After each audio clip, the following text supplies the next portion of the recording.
People often say betrayal comes from the place you least expect. I never believed that until the day everything I trusted collapsed. For 7 years, I cared for my sick wife, arranging every medication, every appointment, every hospital visit. That morning, she told me she was going to the hospital for another kidney check. 1 hour later, my phone rang. It was the bank. "Sir, your wife is here right now," the bank employee whispered. "And she's sitting with a man who looks exactly like you." In that moment, my world stopped. Hello everyone, welcome to this story. Before we continue, please take a second to like, subscribe, and tell me in the comments where you're watching from today. I love seeing how far these stories travel. A quick note, some elements are fictionalized for storytelling, and any resemblance to people or places is purely coincidental. The scent of honey-glazed chicken usually meant peace in my house, but today, the air felt thick with a chill I couldn't explain. I'm Mitchell Pierce, a 62-year-old former senior bridge inspector with a gaze that could find a hairline fracture in steel, stood at my kitchen counter, precisely at 5:15 p.m. The golden October light filtered through the window, illuminating the dust motes dancing over the butcher block. I moved with a practiced mechanical precision, slicing the poultry into uniform strips for Margaret's low-sodium dinner. For 7 long years, I hadn't just been a husband. I had been a full-time, unpaid nurse for a woman whose condition never seemed to improve despite my engineering-level care. I had traded the structural integrity of Chicago's infrastructure for the fragile architecture of a dying woman's hope. "Just another hour, Mitch," I told myself as I scraped the carrots. "She needs you." The structural integrity of a marriage is found in the sacrifices you don't talk about. Margaret was supposed to be at Memorial Grace Hospital right now, tethered to a machine for her grueling kidney dialysis checkup. I checked the wall clock again, verifying the time. My life was a series of scheduled maintenance intervals, and I prided myself on never missing a beat. I wiped my hands on my apron, the familiar weight of my heavy chef's knife reassuring in my palm. The kitchen was silent, save for the hum of the refrigerator and the distant rustle of leaves against the pane. Everything was in its proper place. Have you ever felt the ground vanish beneath your feet while standing on solid oak? The vibration started as a low thrum against the butcher block, the kitchen phone rattling with a persistent, cold urgency. I ignored it at first, assuming it was another solicitor trying to sell me insurance I didn't need or a reverse mortgage I couldn't afford. But the caller ID flashed Silverstone Trust and Investments. My pulse quickened. This was the bank handling my late father's legacy trust, a probate process that had been dragging on for months. I set the knife down and answered, expecting a dry update from a clerk. Instead, the voice on the other end was Daniel, a young junior associate I had spoken to twice before. He sounded like he was hyperventilating. "Mr. Pierce, it's Daniel from the bank," he stammered, his voice dropping to a frantic whisper. "I'm breaking every rule by calling your personal cell," I frowned, leaning against the counter. "Daniel, I'm right in the middle of dinner. Is the probate cleared?" My mind was already calculating the bills this trust would cover. "Sir, I know what I'm seeing," Daniel whispered, and I could hear the sheer terror in his tone. "Your wife is here. Margaret is sitting in the VIP suite right now." I felt a sharp spike of irritation. "That's impossible, Daniel. She's at Memorial Grace for dialysis. I dropped her off myself."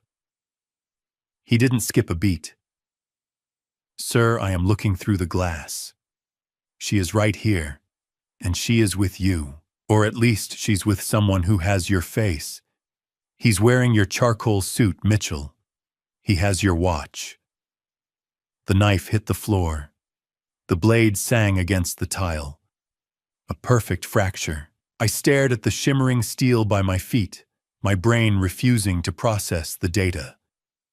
"I'm standing in my kitchen," I shouted into the phone, my voice cracking with a sudden raw anger. "He's signing the papers." Mitchell Daniel hissed, the sound of paper rustling audible over the line. He's signing your legal name on the final legacy trust documents. He's taking the entire inheritance. If you aren't here in 12 minutes to prove who you are, you're a dead man on paper." The garage door groaned open like a heavy tomb, and I didn't wait for it to clear the roof of my truck before I slammed the gear into reverse. My knuckles were already white against the steering wheel, my mind replaying Daniel's frantic warning like a looped recording of a plane crash. 12 minutes. I had 12 minutes to stop a ghost from erasing my existence. As I cleared the driveway, the smell of burning rubber and hot engine oil filled the cabin, a sharp contrast to the honeyed warmth of the kitchen I had just abandoned. I swung the truck onto the main road, weaving through the aggressive late-afternoon Chicago traffic with a recklessness that would have horrified me 20 minutes ago. Every red light felt like a personal insult, a crimson barrier designed to strip away the life I had meticulously built. I began to realize with a sickening clarity that usually only comes after a bridge collapse, that Margaret's kidney failure symptoms always conveniently flared up exactly when I was due for major project promotions or site inspections. 7 years of systematic career sabotage flashed before my eyes as I narrowly missed a delivery van. I had been an engineer of steel and concrete, but I had been blind to the rot in my own living room. "Move, damn it, move!" I shouted at a stalled sedan, my voice raw and unfamiliar. 12 minutes. I can't lose 10 years in 12 minutes. I pushed the vehicle to its limit, the roar of the engine a cathartic release for the adrenaline coursing through my veins. Time wasn't a river anymore. It was a noose tightening around the neck of my father's legacy. As the skyline of the city blurred into a streak of glass and gray, my mind drifted back to the day I stood in the director's office at the DOT. I remembered the heavy weight of my resignation letter, the dry texture of the paper beneath my thumb. I was throwing away the best engineering mind in the state the director had told me, his eyes full of a pity I had mistaken for respect. "My wife's life is the only structure I care about fixing now," I had replied. I remembered the way Claire, Margaret's sister, had looked at me that night, her eyes gleaming with a satisfaction I now recognized as victory. She had called me a career-obsessed ghost for months, hollowing out my resolve until I snapped. I had walked away from a brilliant career because I believed my presence at home was the only thing keeping Margaret alive. Now I saw the truth through the windshield of a speeding truck. I hadn't been a savior. I had been a prisoner. The bitterness rose in my throat, acrid and hot. I had traded the skyline for a sick room, and all the while the woman I loved was likely preparing for the day someone would step into my charcoal suit and take the rest. Do you know what it's like to realize you've been the architect of your own prison for 7 years? I screeched into the parking lot of Silverstone Trust and Investments, the tires screaming as I bypassed the main entrance. My heart hammered against my ribs with such force it felt like it might crack a bone. I spotted it immediately. Margaret's dark green BMW X5 plate RVR 8394 parked crookedly near the VIP entrance. The glint of the setting sun off the paint was blinding. RVR 8394. "You weren't at Memorial Grace, were you?" I whispered the words, tasting like ash. I parked my truck 10 feet away and jumped out my boots, hitting the asphalt hard. As I ran past the BMW, I glanced through the rear window.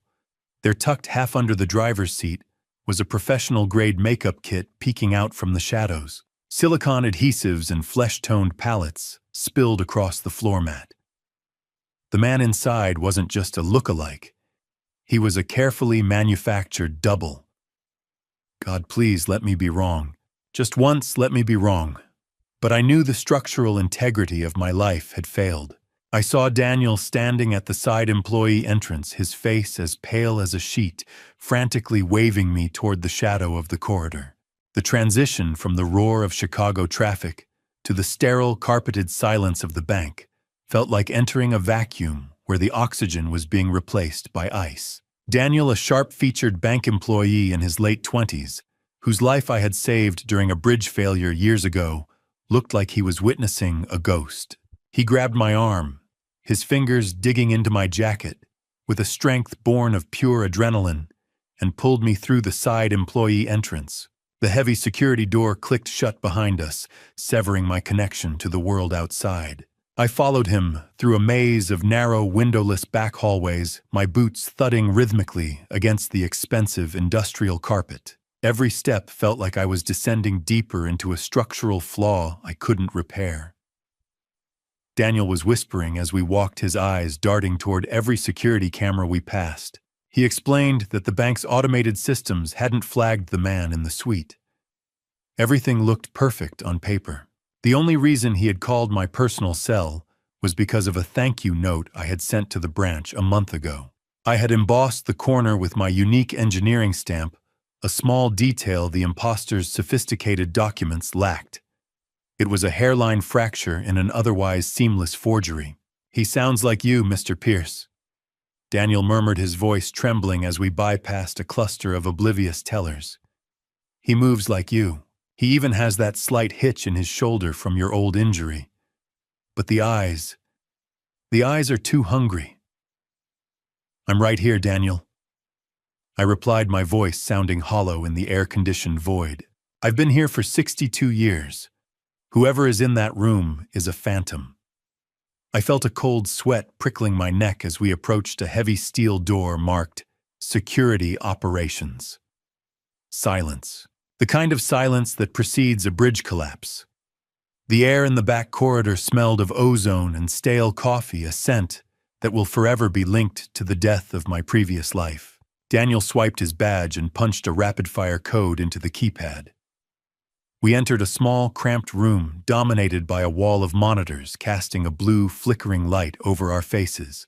The low hum of computer servers filled the space, sounding like a digital heartbeat. Daniel didn't speak.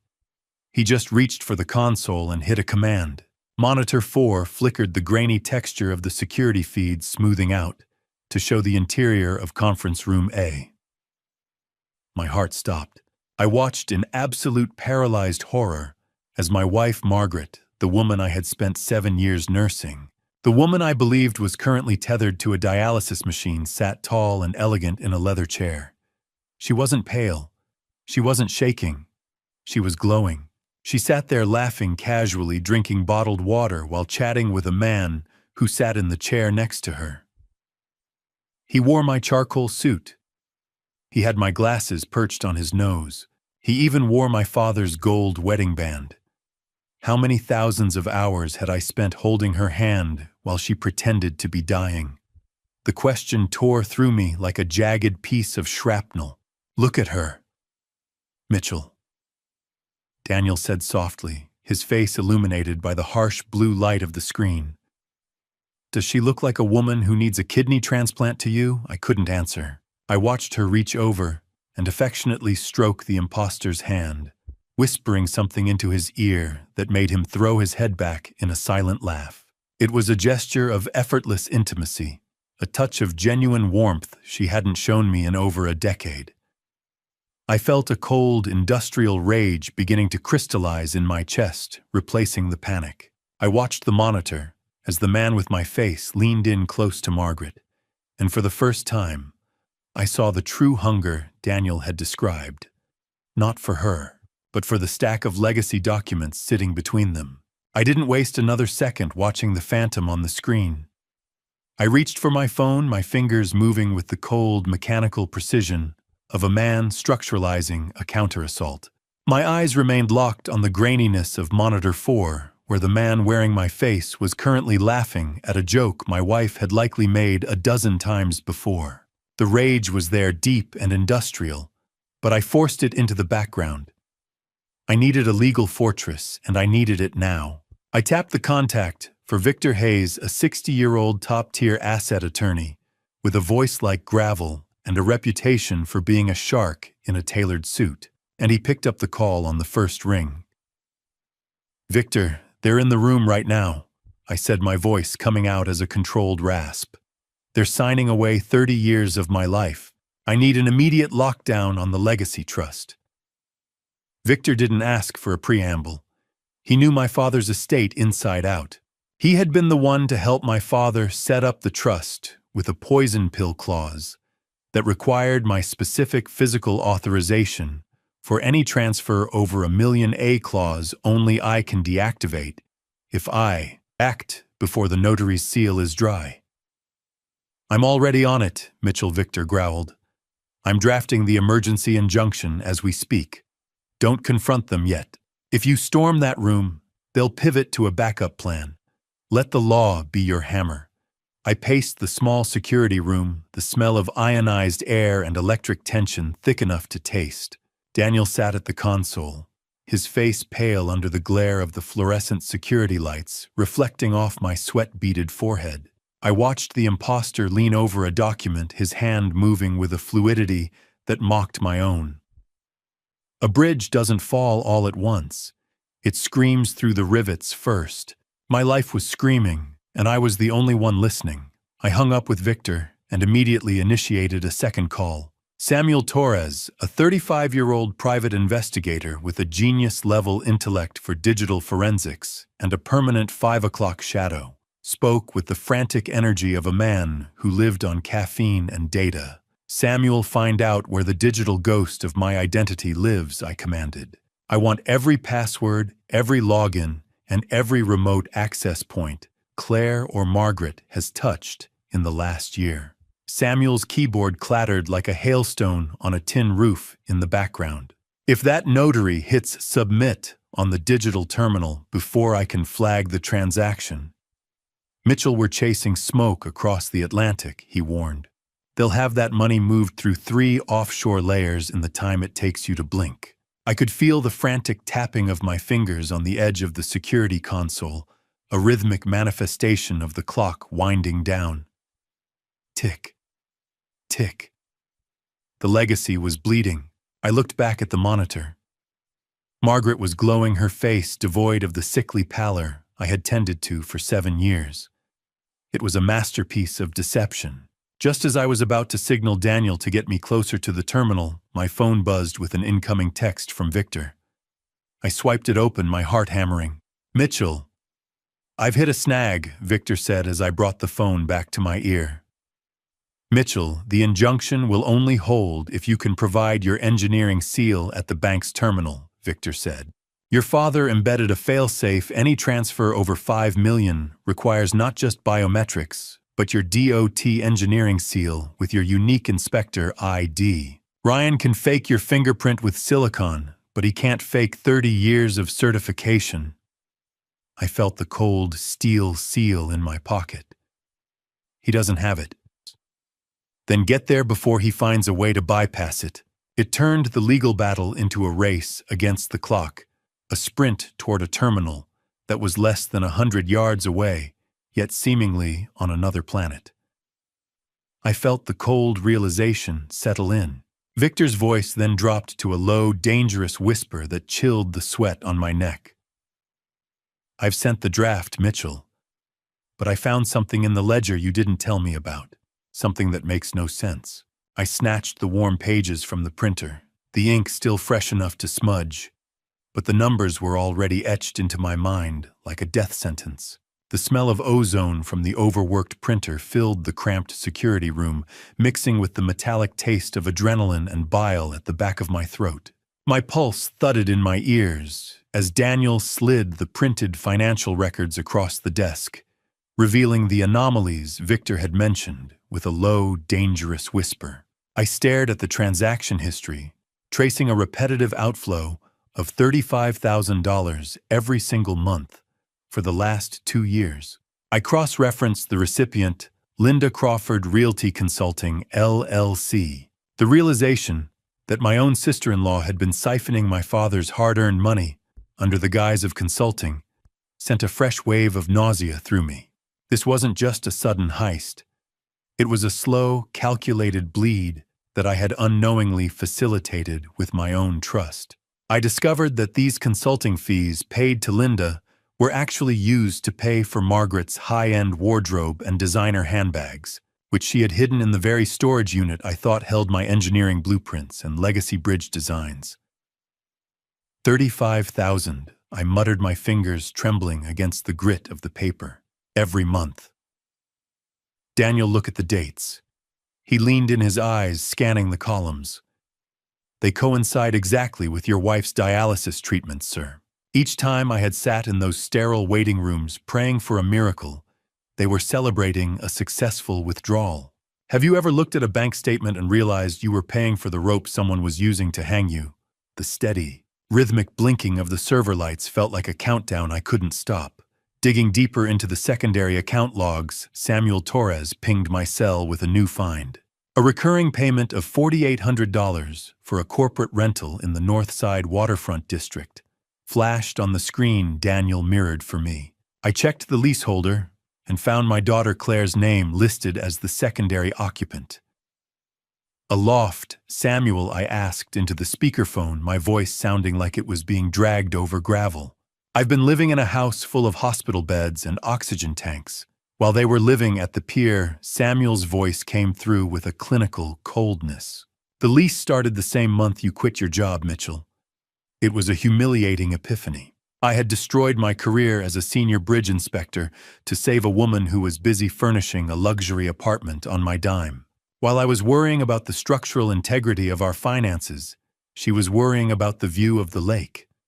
Every cent was a stab in the back. Every decimal point was a lie. The air in the room felt thin, the electric tension mounting, as I realized the scale of the architecture of this betrayal. I had been the architect of my own prison, designing a life of sacrifice while they built a world of excess. My fingertips left smudges of ink on the records of my own ruin. I flipped to the penultimate page, searching for the source of the man sitting in the VIP suite with my face. I found it. A line item for special effects artistry, a $12,000 payment to a theatrical makeup studio. It confirmed my worst fear: the imposter's transformation was professionally commissioned and paid for by my own household account. I had literally funded the creation of the man who was currently stealing my soul. The irony was a jagged blade in my chest. I felt my shattered trust turning into a focused, icy vengeance. I wasn't just a victim anymore. I was an engineer looking at a faulty design, and I knew exactly where to apply the pressure to make it all come down. My eyes locked onto the final line of the report, a one-way wire transfer to an account in Belize, scheduled for midnight tonight. I leaned so close to the monitor that the pixels blurred into a jagged mosaic of the man who had stolen my face. The sound of my own teeth grinding was the only thing I could hear over the low, persistent whir of overheated server fans. My eyes were fixed on the Belize transfer data. But the sound of Samuel's voice cracking through the speaker brought a new, sharper terror into the cramped security room. He had finally found the identity of the phantom. Samuel pings a dossier to the security room tablet, and the blue-white glare of the screen feels like a physical blow. His name is Ryan Blackwood. Samuel's voice rasps through the intercom. He is a 45-year-old former Hollywood stuntman with a chameleonic face and a penchant for high-stakes debt. He specialized in deep-tissue prosthetic work and physical mimicry before his career went into the gutter. I stared at the before photos, a man with sharp, desperate eyes and dark hair, and compared them to the after version sitting in the bank's VIP suite.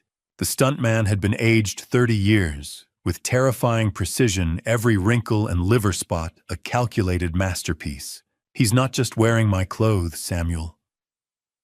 I whispered, the cold, dry air of the room catching in my throat. He's wearing my life. Then came the first twist that made my stomach heave. Samuel pulled up a frame from a DOT safety video I had filmed 10 years ago.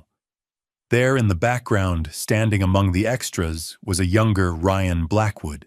Claire had been scouting for a double far longer than I ever suspected. She hadn't just stumbled upon this plan. She had been architecting it for a decade. A stuntman. My life was being played by a man who made a living falling for other people.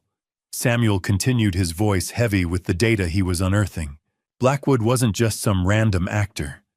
He was drowning in $280,000 of underground gambling debt to a syndicate in Atlantic City. He was a man with no exit strategy until Claire provided one. My heart stopped when Samuel displayed a series of private wire transfers from my daughter's personal travel blog account directly to Blackwood's creditors. Claire didn't just find him, did she? I asked, the words tasting like copper. She bought him. She cleared his slate, Mitchell Samuel confirmed. In exchange, he's clearing your bank accounts. It was a soul-crushing epiphany. It wasn't just a betrayal by a wife who pretended to be dying. It was a cold-blooded recruitment by a daughter who had essentially purchased a new father to sign her checks. How much does it cost to buy a daughter's love? Apparently $280,000 and my father's name. I felt a nauseating violation as the architecture of the lie became fully visible. I was the bridge they had decided to demolish for the scrap metal. But Samuel wasn't finished.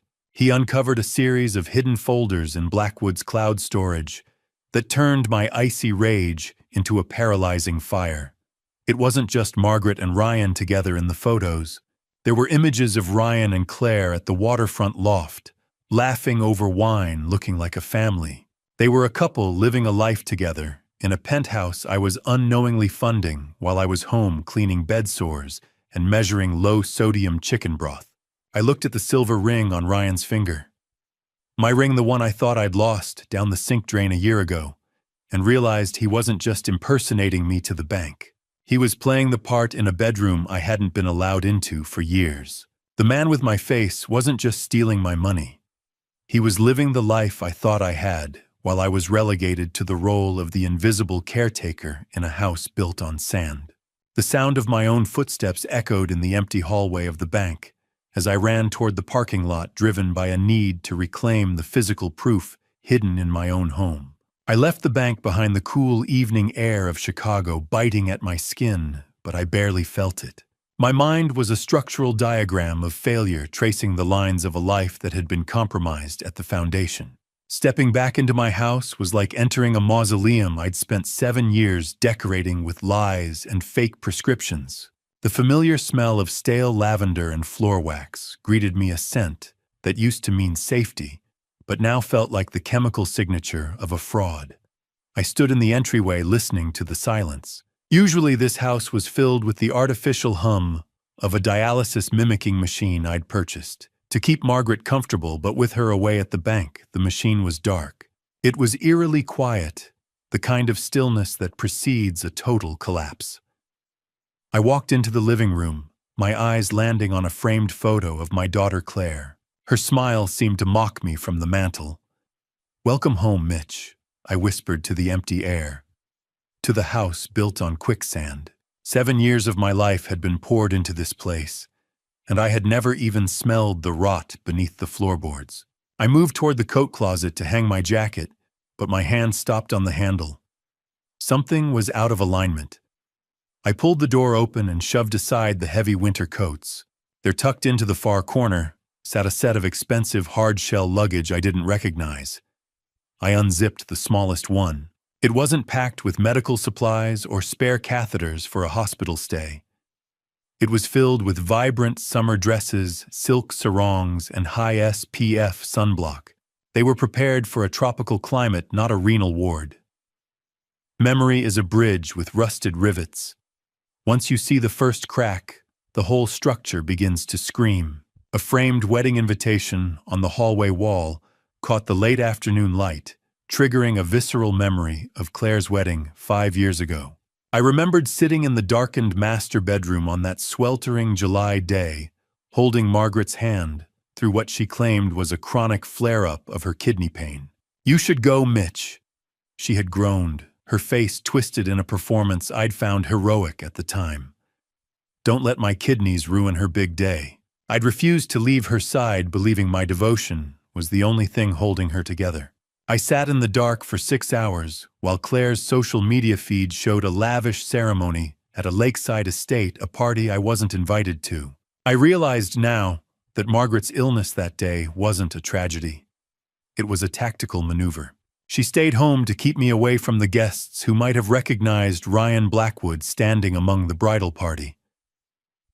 I wasn't being a hero. I was being a jailer for my own replacement. The humiliation tasted like copper in my mouth. I turned toward the hallway closet and pulled the cord for the attic stairs. They unfolded like old bones, the wooden joints groaning under the strain. The attic stairs groaned. A warning from a house that didn't want its secrets found. I climbed into the unventilated space, the heavy dry heat pressing against my chest. I swept my flashlight across the dusty rafters until I found a rolled-up set of architectural blueprints for the house. I spread them out on an old trunk. They were my original designs, but they had been modified in Claire's unmistakable sharp handwriting. She had highlighted specific sections of the floor plan, labeled as dead zones areas, where she knew the acoustics of the house would prevent me from hearing conversations or where sightlines were obscured. She had mapped my own home against me. My flashlight beam hit a dust-covered briefcase in the far corner hidden behind a stack of holiday decorations. Inside, Claire's old laptop sat nestled in foam, still plugged into a secret outlet installed behind the junction box. Its power light was blinking with a rhythmic green heartbeat in the dark, waiting for me to find the digital legacy of my own ruin. The screen flickered to life, its cold blue glow illuminating the dust motes and the deep weathered cracks in my hands, like a topographical map of a wasted life. I sat on the dusty attic floor, the dry, suffocating heat of the insulation pressing in on me from all sides. My breath hitched as the login screen appeared, a blank field demanding a key I shouldn't have possessed. I tried the most obvious combination, a sequence of 4 digits that felt like a mockery of my own existence. 0514. My own birthday. She used the day I was born to bury me. The desktop appeared cluttered with innocent-looking folders for travel photos and blog drafts, but my eyes were drawn to a hidden partition disguised as a travel archive. I navigated the directory with the frantic clicking of the trackpad, my pulse thudding in my throat. Inside, I found a folder named Operation Legacy. It was structured with the same engineering precision I once used to design state bridges, but this time the goal was to collapse a man's future. I discovered that Claire had a remote access app installed on my own phone for years. A digital tether that allowed her to delete bank alerts, freeze notifications, and erase hospital confirmation emails before they ever blinked on my screen. I was a senior inspector who could spot a hairline fracture in a steel girder from 50 yards away, yet I had been blind to the parasite living in my own pocket. This isn't just a folder, I whispered into the stifling darkness. It's a demolition plan. My fingers moved of their own accord, scrolling through a document that outlined a 7-phase conspiracy. Phase 1 was titled The Sick Bed Constraint. It detailed how Claire had recruited a disgraced medical student named Dr. Harrison to provide high-dose sedatives that perfectly mimicked the lethargy and nausea of kidney fatigue. I read Claire's typed status updates with a sour taste of realization blooming in my mouth. She wrote about how my pathetic devotion made the sedation easy to administer, how I was too distracted by my own nobility to ever check the pill bottles. Do you know how it feels to realize the medicine you lovingly brought to your wife's bedside was the very poison keeping you a prisoner every time I had adjusted her pillows or stroked her hair? I was merely serving as an unwitting accomplice to my own kidnapping. Phase 2 involved the wait for legacy, a cold-blooded tracking of my father's declining health. They were vultures waiting for a $6.8 million inheritance to drop, and they had been circling for 7 years. Placebos. Lies. 7 years of my life distilled into a digital spreadsheet. The deeper I went, the more the betrayal transformed from a sharp pain into a cold, industrial rage. I found a spreadsheet labeled Sedative Schedule that finally broke the last tether of my denial. In the margins were scanned notes in Margaret's own delicate handwriting. She wasn't just a passive victim being drugged by her daughter. She was an active participant. She had been choosing exactly when to take the pills to trigger flare-ups whenever I mentioned a site inspection or a weekend trip. She used her own body as a tactical weapon to keep me within arm's reach of the lie. The humiliation was absolute, a structural failure so complete that no amount of reinforcement could ever fix it. I felt the sweat dripping down my neck, the air in the attic becoming unbreathable as the weight of the truth settled on my shoulders. I scrolled to the very bottom of the file and froze. There was a high-resolution photo of a man I didn't recognize standing in a sterile office next to Dr. Harrison. He was the man who had been providing the chemical chains for my cage, the technician of my misery. I stared at the photo, my mind already cataloging the face for the reckoning that was coming.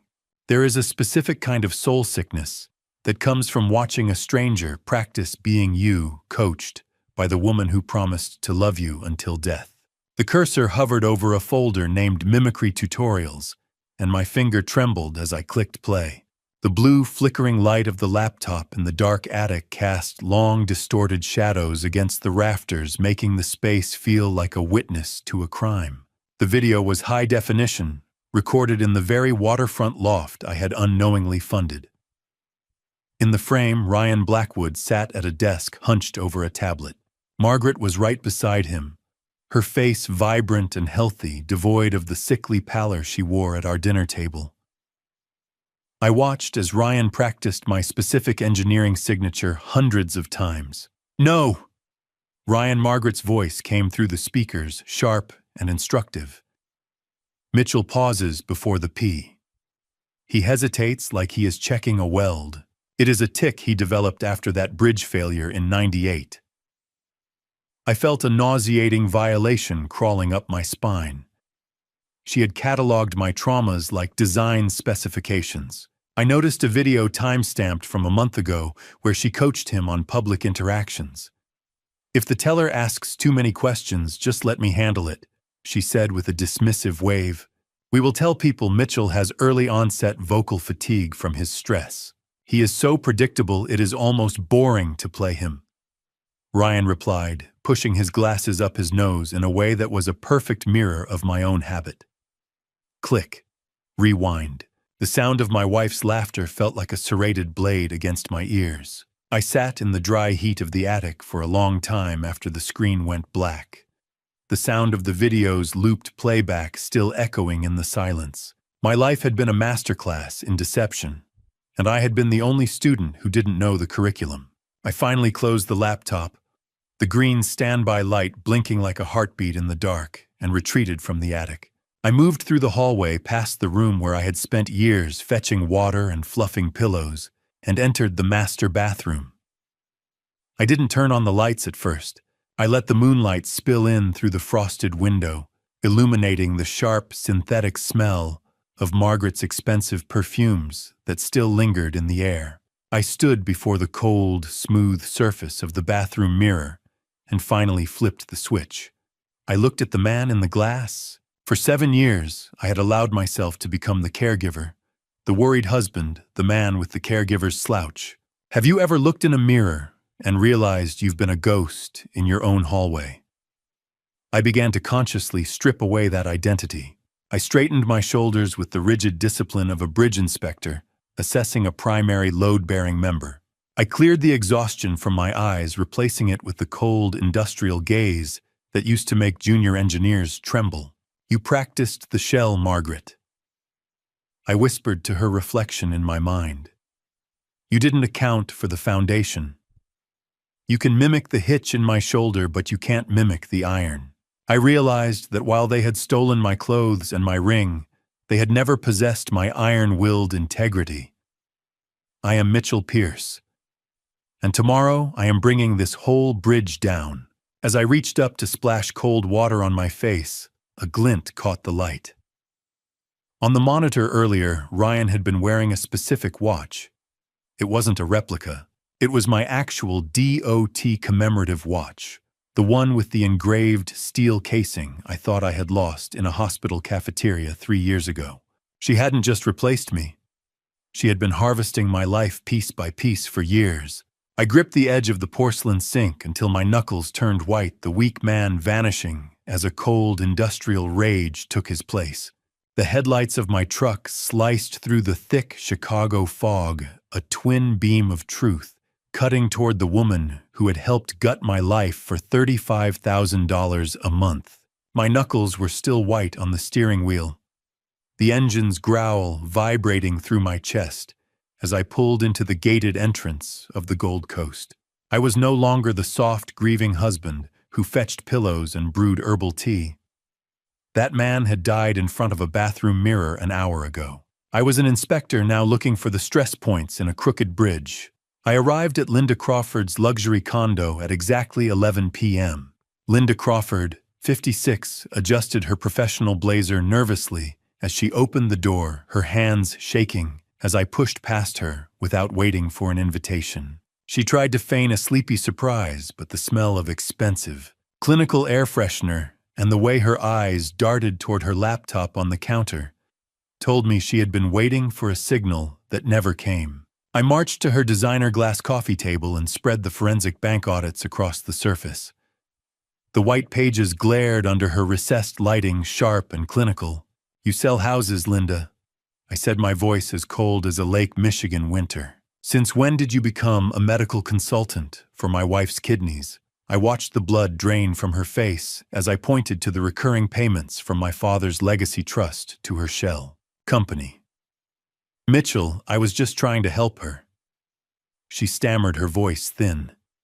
"She said you were tracking every penny. She was scared she wouldn't have enough for the specialty care." I leaned over the table, my shadow swallowing her. Linda revealed that she was the one who actually found Dr. Harrison, but she claimed she believed he was a holistic specialist, not a disgraced medical student providing high-dose sedatives to keep me in a chemical fog. How much is a sister's loyalty worth? Apparently it's exactly $25,000 a month, plus a view of the lake. I stared at her, the silence in the room heavy with the distant muffled sound of waves against the seawall. "I'm an engineer, Linda. I know when a structure is about to fail. Right now, you're the weakest rivet in this conspiracy." I explained the reality of Operation Legacy, watching her eyes widen as she realized that the $850,000 she helped move made her a co-conspirator in federal wire fraud. I wasn't there to hear her excuses. I was there to break her. "You have two paths," I said, leaning in so close I could see the sweat beads on her forehead. "You can face the FBI tomorrow morning as a lead accomplice, or you can sign this affidavit now and help me bring down Claire and Margaret." I laid out the legal document, the cold, sharp corners of the printed statements pressing against my palms. Linda looked at the door, then back at the evidence. "They told me it was just a way to get her what she deserved," she whispered, reaching for a pen. I didn't know about him. The actor. The pen scratched against the paper, the sound of a traitor choosing survival over family. As she signed, her resolve finally crumbled. "Claire had been recording your sleep-talking sessions for months. Mitchell," she confessed, her voice barely audible. "She used the recordings to give that man Ryan your exact cadence. Every private memory you mumbled in the dark was fed to him so he could pass as you in the high-stakes bank interviews. He knows things only you should know, because you told him while you were drugged." My stomach turned a visceral reaction to the idea of my own subconscious being harvested for a heist. I snatched the signed affidavit, the ink still fresh. Just as the ink on Linda's signature began to dry, my phone buzzed in my pocket, an unknown number from a New York area code I hadn't seen in years. I stared at the screen, the digits glowing like a neon sign in the dark of the condo, pulling me toward a ghost from my own past. The blue light of my phone screen pulsed in the dark cab of my truck, like a digital heartbeat displaying a New York area code that had been a ghost in my life for 9 years. I stared at the screen, the New York digits glowing like a neon sign in the damp Chicago night, as I pulled away from the curb outside Linda's condo. My hand trembled as I swiped to answer the cold condensation on the windshield, blurring the streetlights into weeping halos. I pressed the phone to my ear, listening to the static hiss of a long-distance connection that felt as vast as the Atlantic. "Dad," the voice came through, shaky and deep. "It's Ethan. Please don't hang up." Ethan Pierce, my 34-year-old son, with a voice that still carried the gentle cadence of his grandfather, sounded like a man waking up from a decade-long nightmare. I couldn't speak for a moment, the heavy aching pressure in my chest making it hard to find air. "Ethan," I finally whispered. "I haven't heard your voice since you were 25. He told me he had seen a frantic, vague social media post by Linda Crawford about me being at her door with bank records, and he couldn't stay silent anymore. The architecture of the lie Claire had built began to crumble right there in the front seat. Ethan revealed that Claire had been sending him monthly allowance checks from an anonymous trust for the last 3 years. I recognized the amount immediately.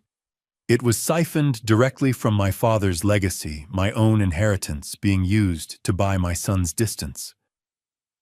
"She used my money to keep you quiet, Ethan. She used my father's hard work to pay for your exile.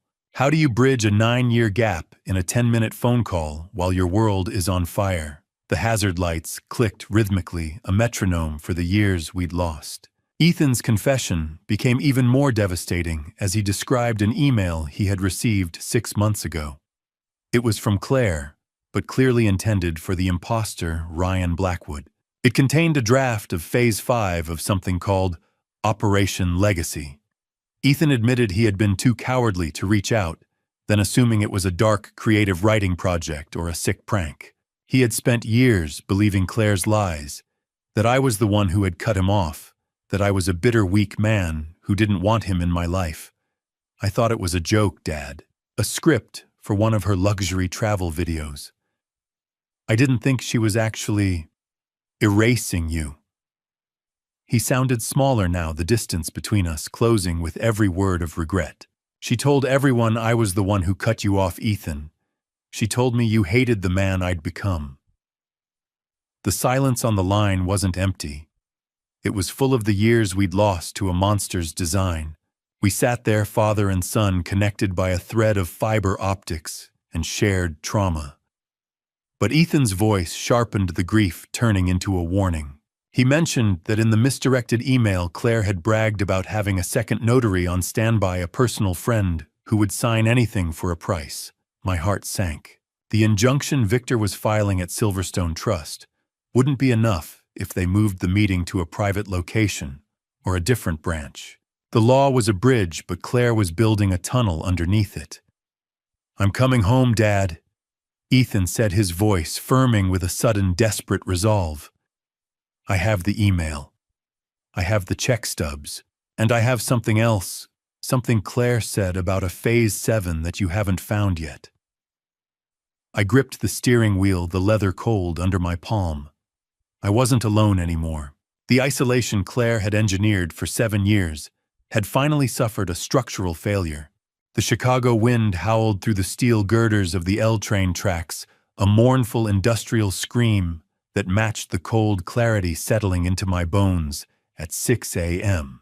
The first gray light of a Chicago dawn began to bleed through the fog.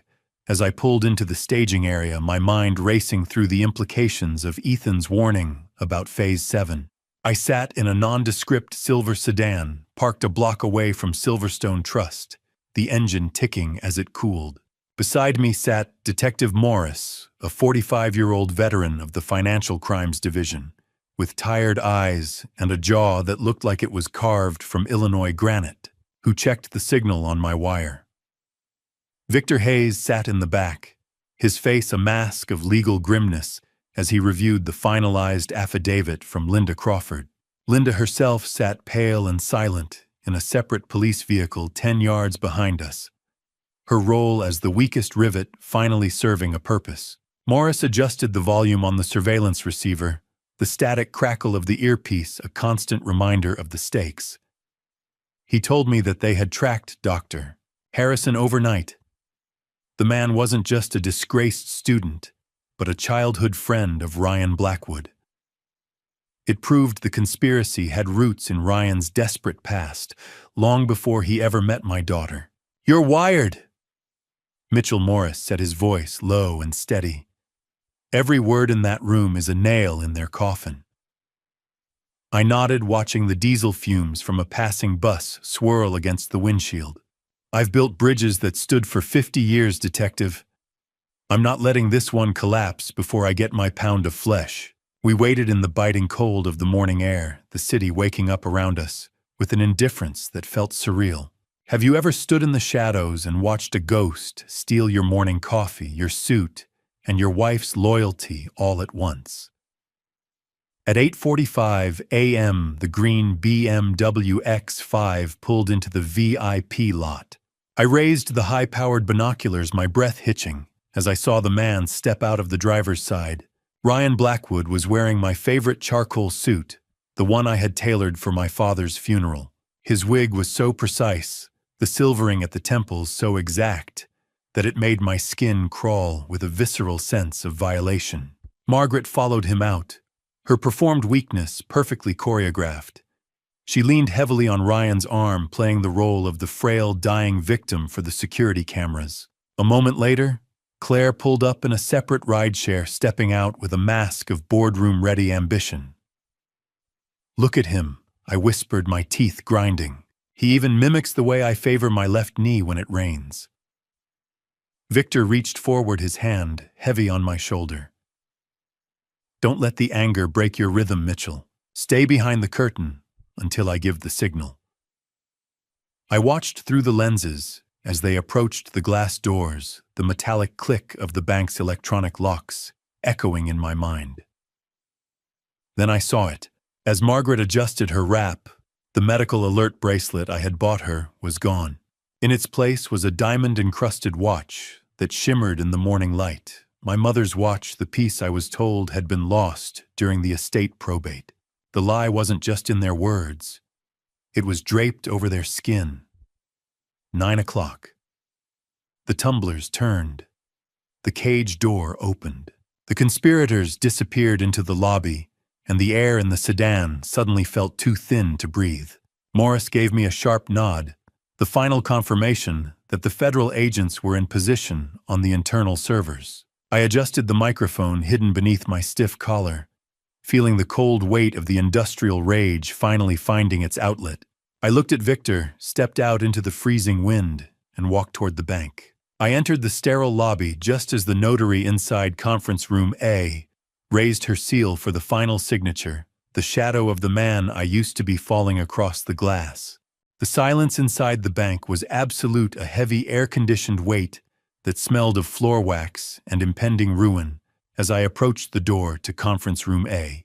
The glass door to conference room A didn't just slide open. It felt like the seal of a 7-year-old tomb finally cracking under the weight of the truth. I stepped into the room, the clinical ozone scent of the air conditioning hitting me like a physical barrier. Flanked by Victor Hayes and with Detective Morris trailing at a strategic distance, I halted 3 feet from the mahogany table. I didn't look at the bank manager or the paperwork. I stared directly into the eyes of the man wearing my face, my favorite charcoal suit, and my mother's diamond watch. "I believe you're holding a pen that belongs to me," I said, my voice steady and cold as a winter morning in Chicago. The sharp, metallic click of the notary's seal hitting the desk was the only response. The notary looked up, her hand frozen mid-air, while Margaret's face transformed into a mask of calculated confusion. "Who are you?" she asked, her voice trembling with a practiced frailty. "Mitchell, who is this man?" I let the silence hang heavy and industrial. Before I entered conference room A, I stopped at the lobby kiosk. The screen demanded dual authentication. I pressed my thumb to the scanner match, confirmed. Then I pulled out my engineering seal, the one Ryan could never possess, and pressed it into the verification plate. The system chimed, "Primary authority verified. Poison pill clause deactivated." Through the glass, I saw Ryan staring at his screen. Red warnings flashed. Authorization denied. Seal required. The papers Ryan was preparing to sign were currently nothing more than expensive, legally worthless litter. He looked like me. He smelled like my cologne, but his soul was a hollowed-out construction site. I watched Ryan Blackwood's knuckles turn white as he gripped the desk, his eyes searching mine for a weakness he hadn't been coached to find. "Nice suit, Ryan," I said, letting a predatory smile touch my lips. "But you forgot that a bridge inspector never misses the small cracks in the foundation." I noted the way his vocal cadence was just a fraction off a slight lag that spoke of rehearsals rather than reality. I reached into my coat pocket and pulled out the printed dossier Samuel had compiled. I dropped the stuntman's history and the detailed records of his $280,000 gambling debt onto the glass table. The morning sun reflected off the surface blindingly bright as the documents fanned out like a losing hand in a high-stakes game. "This is a mistake." Ryan stammered, his calculated composure beginning to collapse into the raw, desperate twitching of a cornered animal.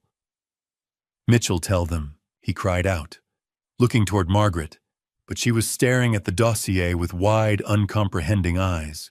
"Have you ever stared at your own reflection and realized the glass was actually a two-way mirror for a thief? I wasn't done with the exposure."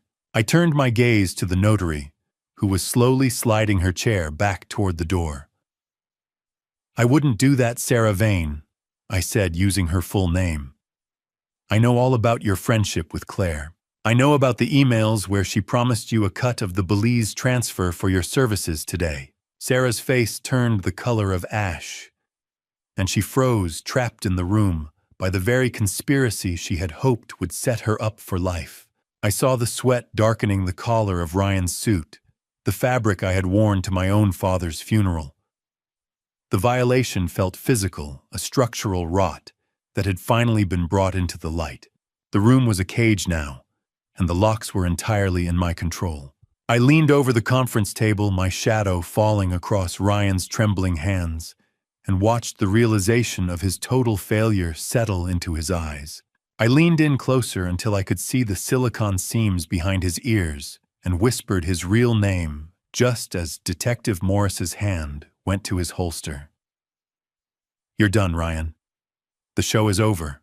The door clicked shut behind Detective Morris, locking the conspirators inside the very cage they had built for me, as Margaret finally broke her silence. Her voice was a ragged sob, but before she could anchor her plea in the room, the heavy oak doors were flung wide by my daughter Claire, who marched in with the practiced confidence of a woman who thought she'd already won the world. The click of Claire's high heels on the marble floor sounded like the cocking of a hammer. She was radiant, her face flushed with the expectation of a multi-million-dollar victory. Her scent, a cloying, expensive perfume flooding the sterile air of the conference room. She didn't see me at first. She was looking at Ryan at the documents at the finish line. Then her gaze shifted. I watched the smug victory on her face dissolve, but not into panic. It morphed into a sharp, clinical curiosity. She took in the room, the detective, and finally me standing tall with my jaw set. "Well, look at that," she said, her voice smooth and devoid of heat. The bridge inspector finally found a crack in the foundation. "Is that all you have to say to the father you tried to erase, Claire?" I asked, my voice vibrating with a coldness that surprised even me. She didn't answer. Instead, she adjusted her designer bag on her shoulder, looking at me with a dead, flat look in her eyes that I finally recognized as pure calculation. Claire had been secretly draining Margaret's side accounts for months, siphoning the small fortunes I thought were going to medical bills into her own offshore holdings. She wasn't just stealing from me. She was gutting her mother as she went. She wasn't my daughter anymore. She was a structural failure I couldn't repair. I moved toward the table, dropping a secondary folder of data I'd pulled from the Operation Legacy file. "Margaret," I said, looking at my wife as she huddled in her chair, "you might want to see the itinerary for Phase 6. I watched Margaret's eyes scan the page, a single one-way ticket to Belize in Claire's name. There was no second ticket. Claire had intended to let Margaret take the full legal fall for the identity theft, while she vanished with the bulk of the $6.8 million. Margaret looked up at Claire, her face a mask of shattered disbelief. "Claire, you weren't going to leave me." Claire finally laughed, a hollow, terrifying sound that rattled the pens on the table. "Mom was always a better actress than a thinker," she said, showing a chilling intellectual contempt. She actually believed the stuntman loved her. She actually believed she was the one in charge. Have you ever looked into your own child's eyes and seen nothing but a calculation, I felt a hollow ache where my heart used to be. "You're a monster, Claire," I whispered. "A perfect engineered monster." She shrugged as if I'd complimented the cut of her blazer. "I preferred to think of myself as an opportunist," she replied. "Both of you were obsolete assets. You were just waiting to be liquidated." The room fell into a suffocating silence as the gravity of her betrayal settled over Margaret like a shroud. Detective Morris stepped forward, the sharp metallic snap of the handcuffs echoing through the room. Claire didn't struggle. She didn't cry. She simply stood there. As her wrists were bound, her composure as rigid as the steel I used to inspect. As they began to lead her out, she paused beside me. She leaned in, her cloying perfume thick in my nostrils, and whispered so only I could hear. "I never hated you, Mitchell. I just found your nobility to be a profitable weakness I couldn't resist exploiting." Claire didn't cry. She didn't scream. She simply looked at the handcuffs, then at me, and offered a small, terrifying smile that told me this was far from over. I stood in the wreckage of my family watching them lead my daughter away, realizing that the bridge I had spent 30 years protecting had never even been there. The walk back to my truck felt like a journey through a wasteland where the rubble was made of my own memories, and the front door of my house looked like the entrance to a crime scene I'd been living in for 7 years. I stood on the porch of the Elmwood residence, my keys heavy in my hand. Ethan stood beside me, his presence a quiet, steady anchor in a world that had lost its gravity. I unlocked the door and stepped inside, greeted by the familiar scent of expensive floor wax and the clinical tang of medical supplies. It used to smell like duty and devotion. Now it just smelled like the bottom of a grave. I walked through the main hallway, seeing the ghost of the man who used to meticulously organize Margaret's fake treatments. Every corner of this house was a witness to my humiliation. "It's so quiet." Dad Ethan whispered, his voice echoing in the hollow space. "It's like the house itself was holding its breath while they lied to you." "It's not quiet, Ethan," I replied, my voice sounding flat and tired. "It's empty. It was always empty. I just didn't have the eyes to see it." Underneath the mattress of the very bed where I had spent years fluffing pillows, I found a hidden journal. It wasn't a diary of pain. It was a ledger of mockery. Margaret had been rating my caretaking performance, scribbling biting notes about how easy it was to manipulate my salt intake obsessions while she was secretly ordering lobster to the waterfront loft. I felt a profound, hollow exhaustion as I realized my life's work had been her private comedy. Crash. The dialysis machine hit the floor. Plastic and glass shattered. It sounded like the truth. I began tearing down the medical apparatus with a frantic industrial precision. I ripped the tubes from the fake machine and swept the rows of kidney medication bottles into a heavy-duty black plastic trash bag. The crinkle of the plastic was the only song I wanted to hear. Ethan helped me, the two of us working in a rhythmic, somber silence that served as our first shared act of father-son bonding in nearly a decade. While clearing a panel in the sick room, I found a hidden stash of Jimmy Choo designer shoes tucked behind her oxygen tank. I was eating tuna out of a can for months so we could afford her specialists.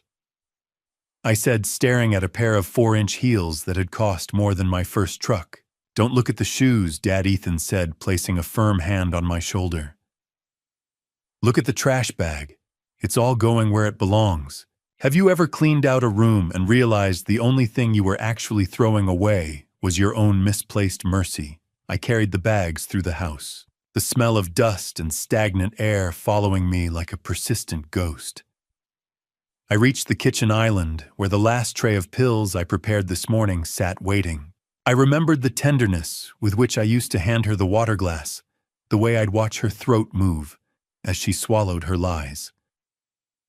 I picked up the tray and walked out to the driveway. The cold, biting Chicago wind whipped at my face, but I didn't flinch. I stood by the large bin and dumped the colorful placebos into the waste, watching them rattle against the bottom and disappear under the real debris of my broken marriage. The engineering mind in me finally checked the demolition box. The structure was down. There were no survivors in the wreckage of my trust. As I cleared out the last of the bedside table, my hand hit a false back. I pulled out a legal document Margaret had been trying to get me to sign in my sleep. It was a do not resuscitate order for myself, professionally drafted, to ensure she would inherit my remaining assets the second my heart stopped, under the weight of the stress she'd created. I held the trash bag tight, the weight of it pulling at my shoulders, but my eyes were already on the calendar. The trial was 3 months away, and I knew Margaret was only the first bridge I had to burn. December brought a Chicago winter that turned the lake to iron and my heart to stone, providing the perfect frozen clarity needed to dissect the remains of my stolen decade. I sat in Victor's high-rise office watching the city disappear behind a white curtain of a mid-afternoon snowstorm. The muffled silence of the storm outside was a stark contrast to the sharp metallic smell of the heater ticking over in the corner. I had spent the last 3 months living like a monk in the ruins of my home, but today was about the numbers. Victor Hayes sat across from me, his face illuminated by the harsh brightness of the white audit pages splayed out under LED lights. He didn't look like a lawyer anymore. He looked like a coroner performing an autopsy on my bank account. The forensic audit was finally complete, and it was far more sinister than a simple case of identity theft. Victor revealed that Claire had been paying for life insurance on me for 5 years, but the beneficiary wasn't my wife or my estate. It was a shell corporation owned solely by Ryan Blackwood. They hadn't just been waiting for my father's money. They had been betting on my expiration date. It's more than just theft. Mitchell Victor set his voice flat as he pointed to a series of offshore transfers. It's an exit strategy. They weren't just stealing your money. They were erasing your existence. The consulting fees you were paying were actually a retirement fund for Claire and Ryan to use in Belize. Margaret was just the decoy they kept in the front window to keep you occupied. I leaned back, my eyes tracking the columns of figures. I was a bridge to them, something to walk over and leave behind once they reached the other side. The spreadsheets didn't lie. Numbers have a structural integrity that people lack. I had spent 30 years trusting the physics of steel, and now I was relearning the physics of betrayal. My life had been reduced to a ledger of debits, each one a day I'd spent fetching water for a woman who was actively planning my replacement. The audit then turned its cold eye to the chemical chains that had bound me. We traced the paper trail for the medications I had administered so faithfully every evening. There were no legitimate pharmacies, only monthly wire transfers to a nondescript mail-order facility in a remote part of Florida. Just as I was beginning to process the sheer scale of the medical gaslighting, the vibrating hum of Victor's phone on the glass desk broke the silence. He answered, listened for a moment with a tightening jaw, and then looked at me. The FBI just called. They got him. Harrison was apprehended in a sting operation in Miami. Harrison isn't a doctor, Mitchell. He's a professional jailer with a chemistry set. They found a ledger in his possession, other clients who used his services to incapacitate wealthy relatives, 7 years of poisoning my own wife. Because I trusted a piece of paper, I whispered the realization, feeling like a physical weight on my lungs.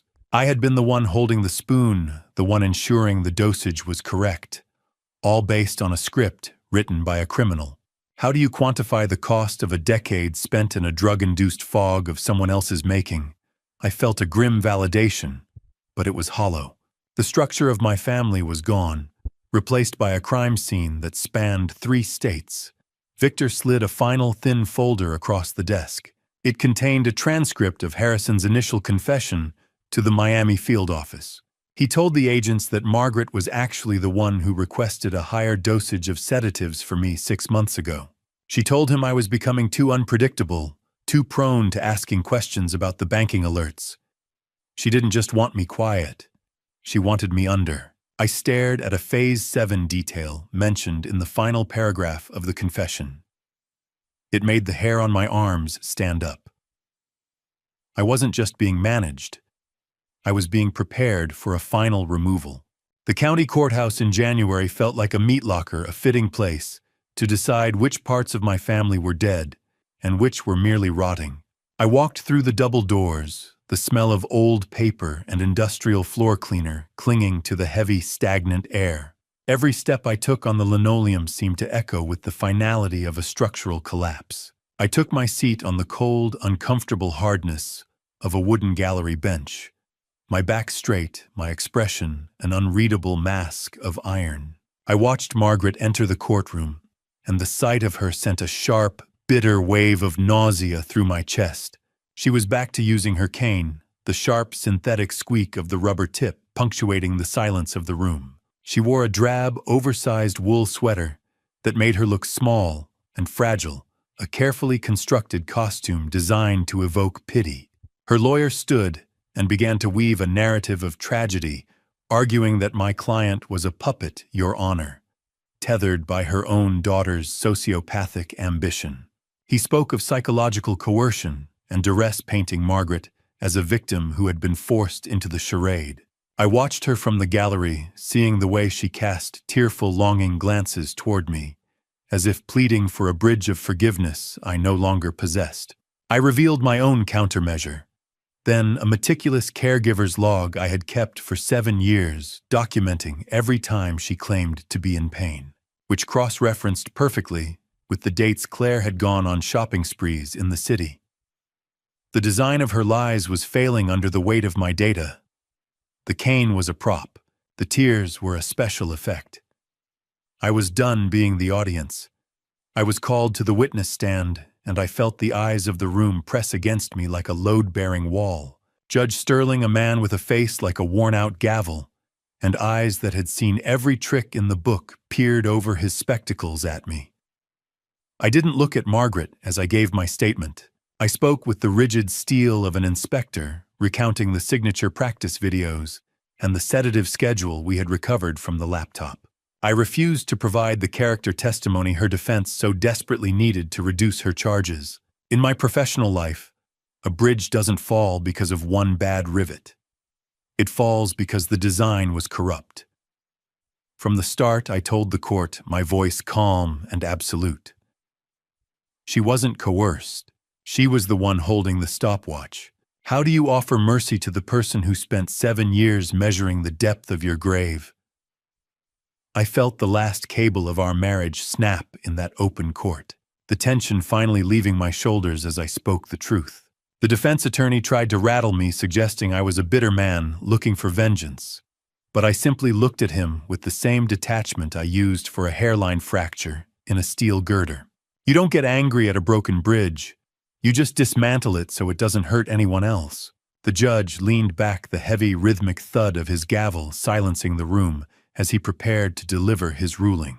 He revealed that Harrison's confession included a recording of Margaret laughing while she practiced her hospital cough for a bank interview, a piece of evidence that destroyed the duress defense instantly. I watched the color drain from Margaret's face, her fragile mask finally shattering.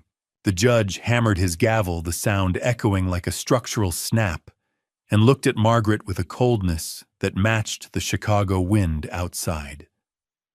Motion denied. Trial set for February 10th. I stood up and walked out of the courtroom, not looking back, the sound of the Chicago wind howling against the glass as I prepared for the final demolition. 3 weeks later, Margaret suffered a massive stroke in her cell. She died before the ambulance arrived. Her last words were about the girl. I didn't attend the funeral. Ethan went alone, returning with a sealed envelope, Margaret's letter written months before, in case something happens. I buried her ashes beside my father, not out of love, but obligation. The woman I'd married died 7 years ago. This was just paperwork. The February sun was a pale, heatless disk, casting long, skeletal shadows across the courthouse steps as the trial that would officially dismantle my family began. I took my seat in the front row of Federal Courtroom 4B, the air inside smelling of floor wax and old wood, a scent that felt like the atmosphere of a sanctuary and a tomb combined. Ethan took his seat beside me, his shoulder brushing mine, and the warmth of his presence was the only thing keeping the chill of the morning from settling permanently into my marrow. I watched the federal prosecutor stand to deliver a scathing opening statement, framing the entire conspiracy not as a crime of passion, but as a cold engineering project. On large monitors, the seven-phase structural map of my own destruction was displayed for the jury, a blueprint of betrayal that made my father's $6.8 million legacy look like a target in a shooting gallery. I glanced at Ryan Blackwood, who sat slumped between his high-priced lawyers. Stripped of his Mitchell disguise, he looked like a discarded prop from a play that had been canceled mid-performance. There was no dignity left in him, just the hollowed-out remains of a man who had tried to wear my soul. They didn't just want his money. The prosecutor told the jury, her voice echoing in the dry, stale air. They wanted to delete his very existence. Look at the defendant. That isn't a face, it's a mask. I felt a grim satisfaction at her words, a somber clarity that finally labeled the horror I had lived through. Ethan was called to the stand shortly after. I watched with wet eyes as my son, once so distant and full of a bitterness I never understood, took a stand for the man they tried to bury. He revealed that Claire had once tried to convince him to sign a waiver stating, "I was mentally incompetent," intending to put me in a state-run facility permanently, so they could manage the estate without even the inconvenience of drugging me. The truth doesn't just set you free, it burns everything that was built on a lie. Ethan recounted the systematic isolation he faced, explaining how Claire's lies had convinced him I was a controlling, abusive man. He spoke of the allowance checks that were nothing more than hush money siphoned from my own inheritance.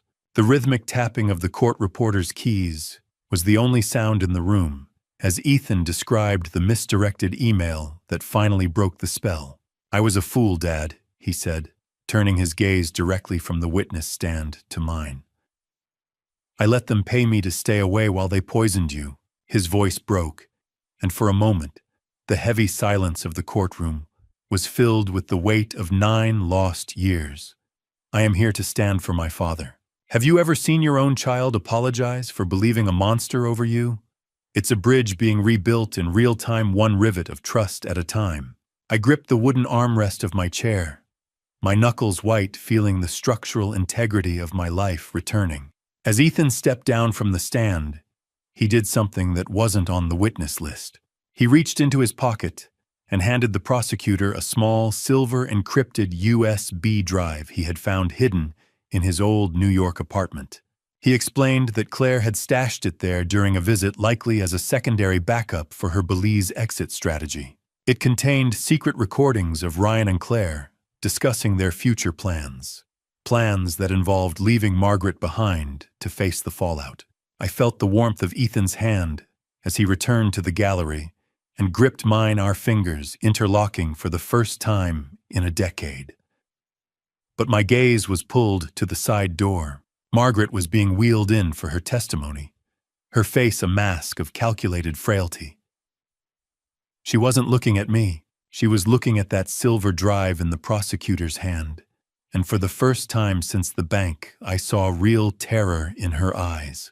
The flashes of the paparazzi cameras outside were like lightning strikes, illuminating a shame I could no longer hide behind the clinical walls of my home. I gripped Ethan's hand as the court went into recess, the physical heat of his palm, the only thing grounding me as Margaret was wheeled past. She wouldn't look at me. Her eyes were fixed with a predatory intensity on the silver USB drive resting on the prosecutor's table. I felt the weight of her betrayal anew, a heavy air-conditioned pressure in my chest. As we pushed through the heavy courthouse doors for a momentary escape, the media firestorm hit us with the force of a structural collapse. The case had been dubbed the $6.8 million family fraud, and my private agony had become public entertainment. Headlines screamed about the stuntman double and the 7-year sickbed lie. I saw Claire's smug, high-resolution face on every newsstand, her smile as sharp as a jagged shard of glass. Victor pulled me aside, his face grim, as he showed me a report on his tablet. A major true crime network had already approached Claire's legal team for an exclusive interview. Even in handcuffs, my daughter was trying to profit from the demolition of my life. "They are treating my life like a reality show," Ethan, I said, the dry, papery smell of courtroom documents still clinging to my clothes. I looked at the crowd of reporters, their recorders held out like weapons. "Let them watch, Dad," Ethan replied, his voice firming with a strength I hadn't heard in a decade. "Let them see you win." Flash. Flash. Click. They weren't taking pictures. They were vultures circling the ruins of a man they thought was already dead. I retreated back into the courtroom, where the air was stale and heavy with the scent of old wood and impending finality. When the bailiff called my name for the victim impact testimony, I felt the rhythmic, heavy thud of my heart against my ribs. I walked toward the witness stand, the cold, unyielding wood feeling like the only honest thing left in the room. I didn't speak with the voice of a broken husband. I spoke with the cold, precise cadence of a senior bridge inspector, delivering a report on a fatal failure. I detailed the 2,555 days of false caretaking. I described every missed holiday and every anniversary spent sitting in the dark, holding the hand of a woman who was mentally counting my inheritance. I didn't just lose my money. I told the jury, my eyes scanning their 12 faces. I lost 7 years of oxygen to a lie. I was a man who lived for the structural integrity of things. Yet I had allowed the foundation of my own home to rot until it crumbled. Have you ever had to stand in front of 12 strangers and explain why you were a fool for love? It is a special kind of humiliation to admit that your nobility was nothing more than a blindfold. I turned my head slightly to look at Ryan Blackwood and Margaret. "You can practice my signature," I said, my voice dropping to a low, dangerous register. "You can wear my clothes and steal my watch, but you can't mimic my soul." As I spoke, the prosecutor activated the display monitor. She was using stress analysis software to overlay Margaret's medical logs with her heart rate during the signatures. The jury watched in silence, as the graph showed Margaret stayed perfectly chillingly calm while she lied about her kidney failure. She wasn't a victim of stress. She was a predator in repose. I felt a surge of cathartic release as the engineering of their lie was stripped bare. I had delivered my final inspection, and the verdict of the wreckage was clear. As I stepped down from the stand, my legs felt heavy but stable. A court officer intercepted me, handing me a small folded note. He pointed toward the back row.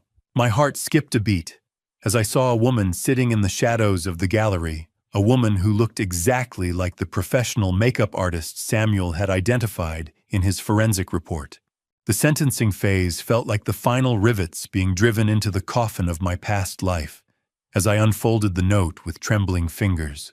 The note in my hand was warm, the ink slightly smudged by the palm of a woman who had spent years painting the faces of ghosts. As I read the elegant, hurried script, the air in the hallway seemed to thin.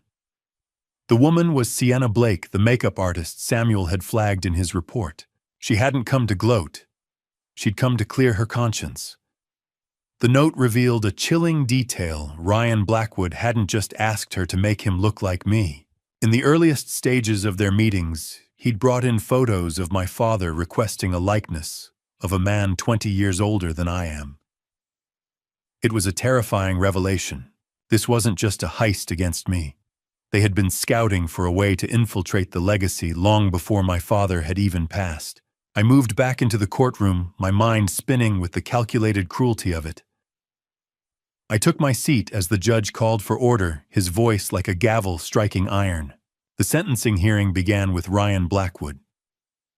He sat there without the silicone masks or the tailored charcoal suit, just a man in a jumpsuit who had worn my life like a rented tuxedo. I watched as the judge meticulously dismantled Ryan's plea for leniency. He didn't care about the gambling debts or the stuntman's desperation. The judge labeled him a professional predator of the soul and sentenced him to 12 years in federal prison. Ryan tried to catch my eye for a final moment of pity, but I looked through him as if he were a pane of glass. "You didn't just steal money, mister," Blackwood the judge stated the words echoing in the dry courtroom air. You exploited the sanctity of a man's home. 12 years for the mask. 9 for the actress. The play was finally ending.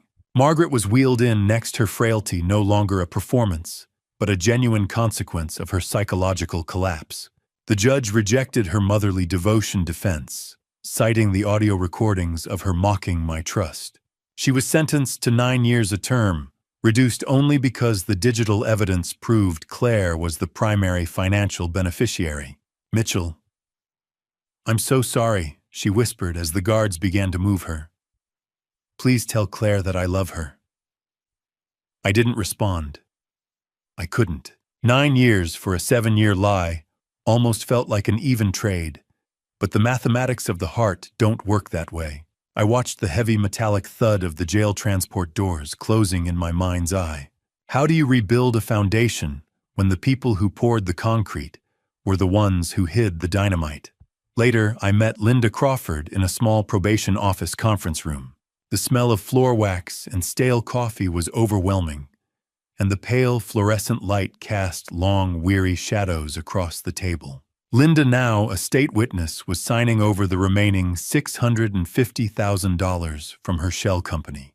The scratching sound of her pen on the legal restitution papers was the only sound in the room. I've transferred every cent back, Mitchell, she said, her voice barely a whisper. I'll be paying off the rest for the next decade. I watched her sign the final deed, providing the properties she'd helped Claire acquire under the table. I don't want your thanks, Linda, I said, my voice reflecting a weary pragmatism. I just want the ledger to be clean. She paused, her hand hovering over the paper, and looked at me with a sudden sharp intensity. She confessed that during her time consulting, Claire had asked her to scout for a small private landing strip in a remote part of Illinois. It wasn't about an airport.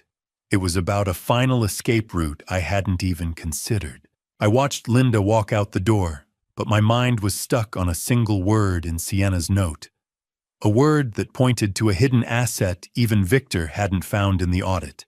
The courtroom for Claire's sentencing felt different, colder, sharper, and devoid of the fake tears that had stained the previous hearings, as if the law itself had sharpened its teeth for the mastermind. I stood at the back for a moment, observing my daughter as she was led to the defense table. She didn't look at me.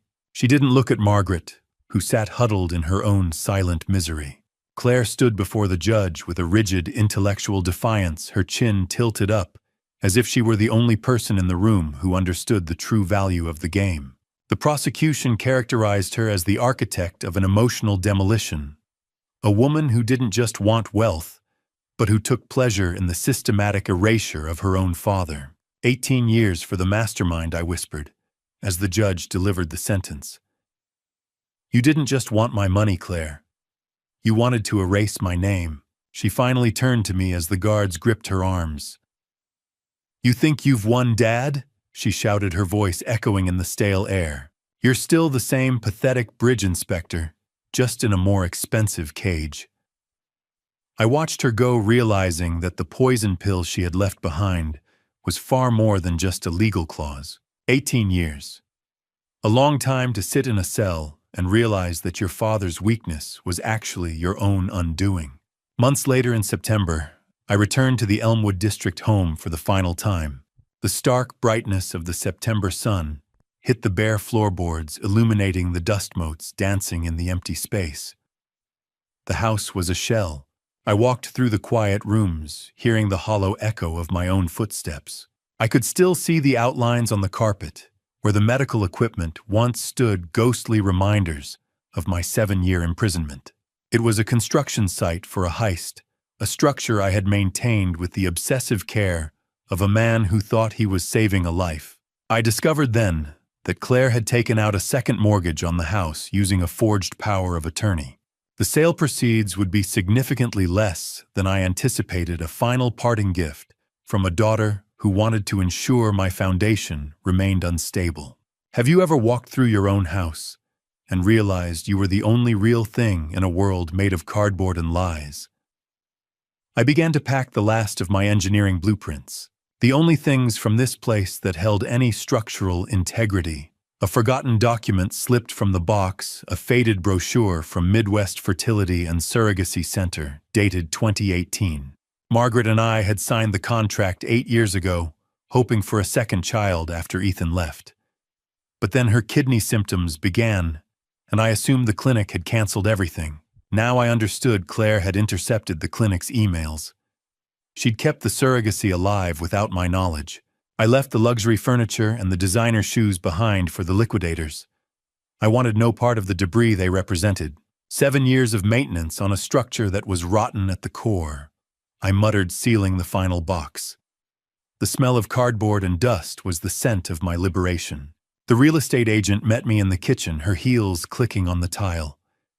The last signature that matters isn't for the trust, it's for the deed to this tomb, I said, reaching for the pen. As I signed the final page, she mentioned that the buyer was a trust linked to an anonymous group in North Carolina. It was the very state I had been considering for my relocation, a coincidence that felt like a sudden, unexpected shift in the wind. I set the pen down on the empty kitchen island, the same spot where I dropped the knife a year ago, and walked out without looking back. The cold, metallic click of the front door locking for the last time was the most satisfying sound I had heard in a decade. I reached my truck, ready to leave the Elmwood district forever, but the FBI agents were already waiting for me. They didn't smile. They looked like men who had found a leak in a dam that everyone thought was dry. Agent Miller held out a heavy manila folder. We found a hidden asset, Mitchell, something Claire kept off the ledger. I stared at the folder, the weight of the final mystery pulling at my hands. The FBI agents didn't smile. They looked like men who had found a leak in a dam that everyone thought was dry as they opened the folder. The smell of the leather interior in my truck usually felt like sanctuary, but with Agent Miller leaning against the door, it felt like a gilded cage. Agent Miller stood there, his suit too expensive for a government salary, and his eyes too tired for a man in his 30s. He didn't offer a greeting. He simply forced me to stay by the truck, tossing a heavy manila folder onto the hood with a dull thud that echoed in the quiet afternoon. I thought I was done with signatures today. I muttered, my voice sounding thin even to my own ears. This isn't a closing statement, Mitchell. It's an opening statement for a grand jury. Miller replied, his tone as flat as the asphalt. I looked down at the high-resolution photos spilling out of the folder. They were pictures of a hardware crypto wallet found in a safety deposit box I didn't even know existed. It was registered under a pseudonym I had used a decade ago for an engineering project in Dubai, a name I hadn't thought about in years. My heart hammered against my ribs, a rhythmic reminder of a past that refused to stay buried. I felt a sudden sharp spike of paranoia, a claustrophobia that had nothing to do with the open driveway.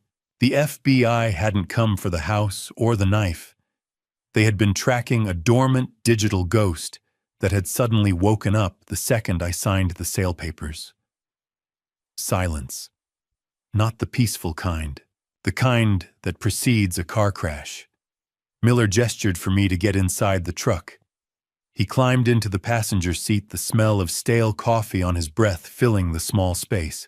He pulled out a tablet and began explaining the technical specs of the wallet. It wasn't just a storage device for currency. It was linked to a sophisticated dead man's switch. If a specific biometric check-in isn't met within the next 24 hours, the contents will be blasted to every major news outlet, and the SEC, Miller said, the blue glow of the tablet reflecting in his weary eyes. We're talking about millions in laundered crypto and encrypted whistleblowing files that could level half the firms on the S&P 500. Who was the failsafe for? I asked, the realization of the stakes making my hands shake. Not for you. For the person who wants you dead, Miller whispered. He showed me the countdown timer on the screen, the numbers bleeding away in a steady crimson march. It was a digital guillotine, and I was the only one whose neck was on the line. I leaned back against the headrest, my mind racing through the people I had trusted and the people I had failed. You ever feel like your life is a ghost story? I was starting to realize I wasn't the protagonist. I was the haunting. But Miller wasn't done.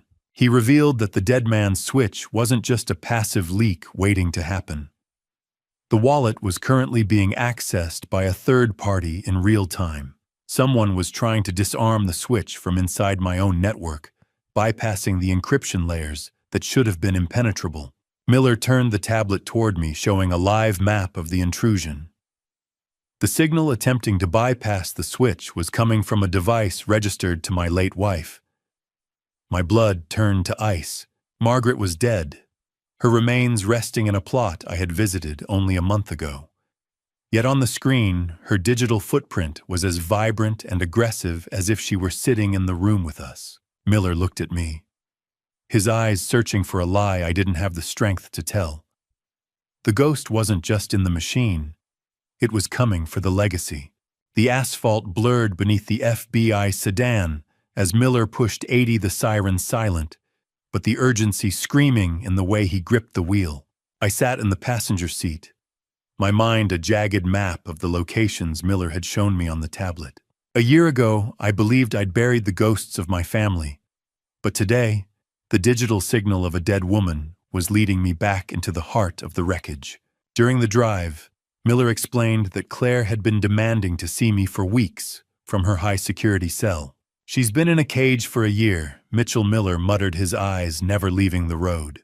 "How does she have the reach to touch a hardware wallet in a sealed vault?" I leaned my head against the cold glass of the window, watching the gray Illinois horizon.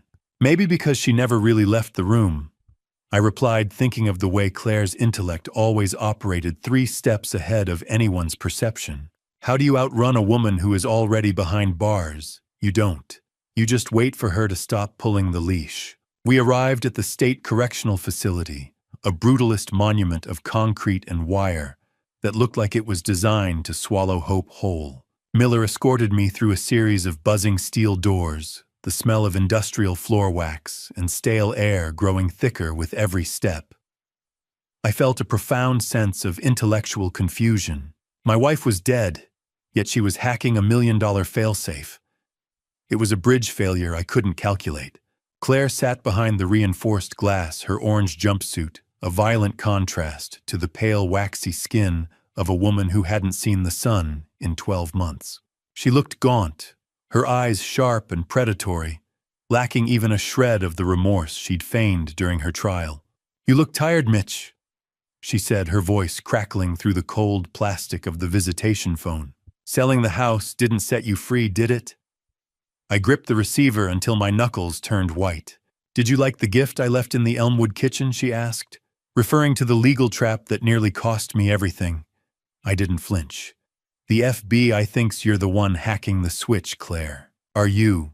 She leaned in her breath, fogging the glass. She revealed that the hardware wallet required 2 physical keys to stop the timer, and she had the second one hidden in plain sight. If you are still here with me, please drop a quick comment to let me know you're still following this journey. Just comment the word iron if you're standing strong with Mitchell. And a small heads up, the next part of this story contains some recreated details for narrative impact. If you'd prefer to stop here, I completely understand, and you can end the video now. The glass between us didn't feel thick enough. Not by a mile. Claire leaned in even closer, her voice dropping to a whisper that felt like a razor blade against my ear. "I didn't kill her memory, Mitch. I weaponized it," she hissed. She explained that she wasn't the one hacking the system. The device registered to my late wife wasn't being operated by a ghost, but by a shadow proxy, a pre-programmed AI Claire had built before her arrest. It mimicked Margaret's digital footprint perfectly, allowing it to stay invisible to the FBI while it dismantled my defenses. "Stop the clock, Claire. Tell me where the second key is." I demanded, the absolute betrayal of her using her mother's memory as code making me nauseous. The hum of the prison's fluorescent lights felt like it was drilling into my skull. Claire claimed the second key wasn't an object, but a person, and that person was currently standing right outside the prison gates waiting for me. She pressed her palm to the glass, pointing toward the exit, where a silhouette stood near my truck. A silhouette that wore the same charcoal coat my wife was buried in. My boots hammered against the prison's linoleum, the sound echoing like gunfire in a hallway that suddenly felt 3 miles long.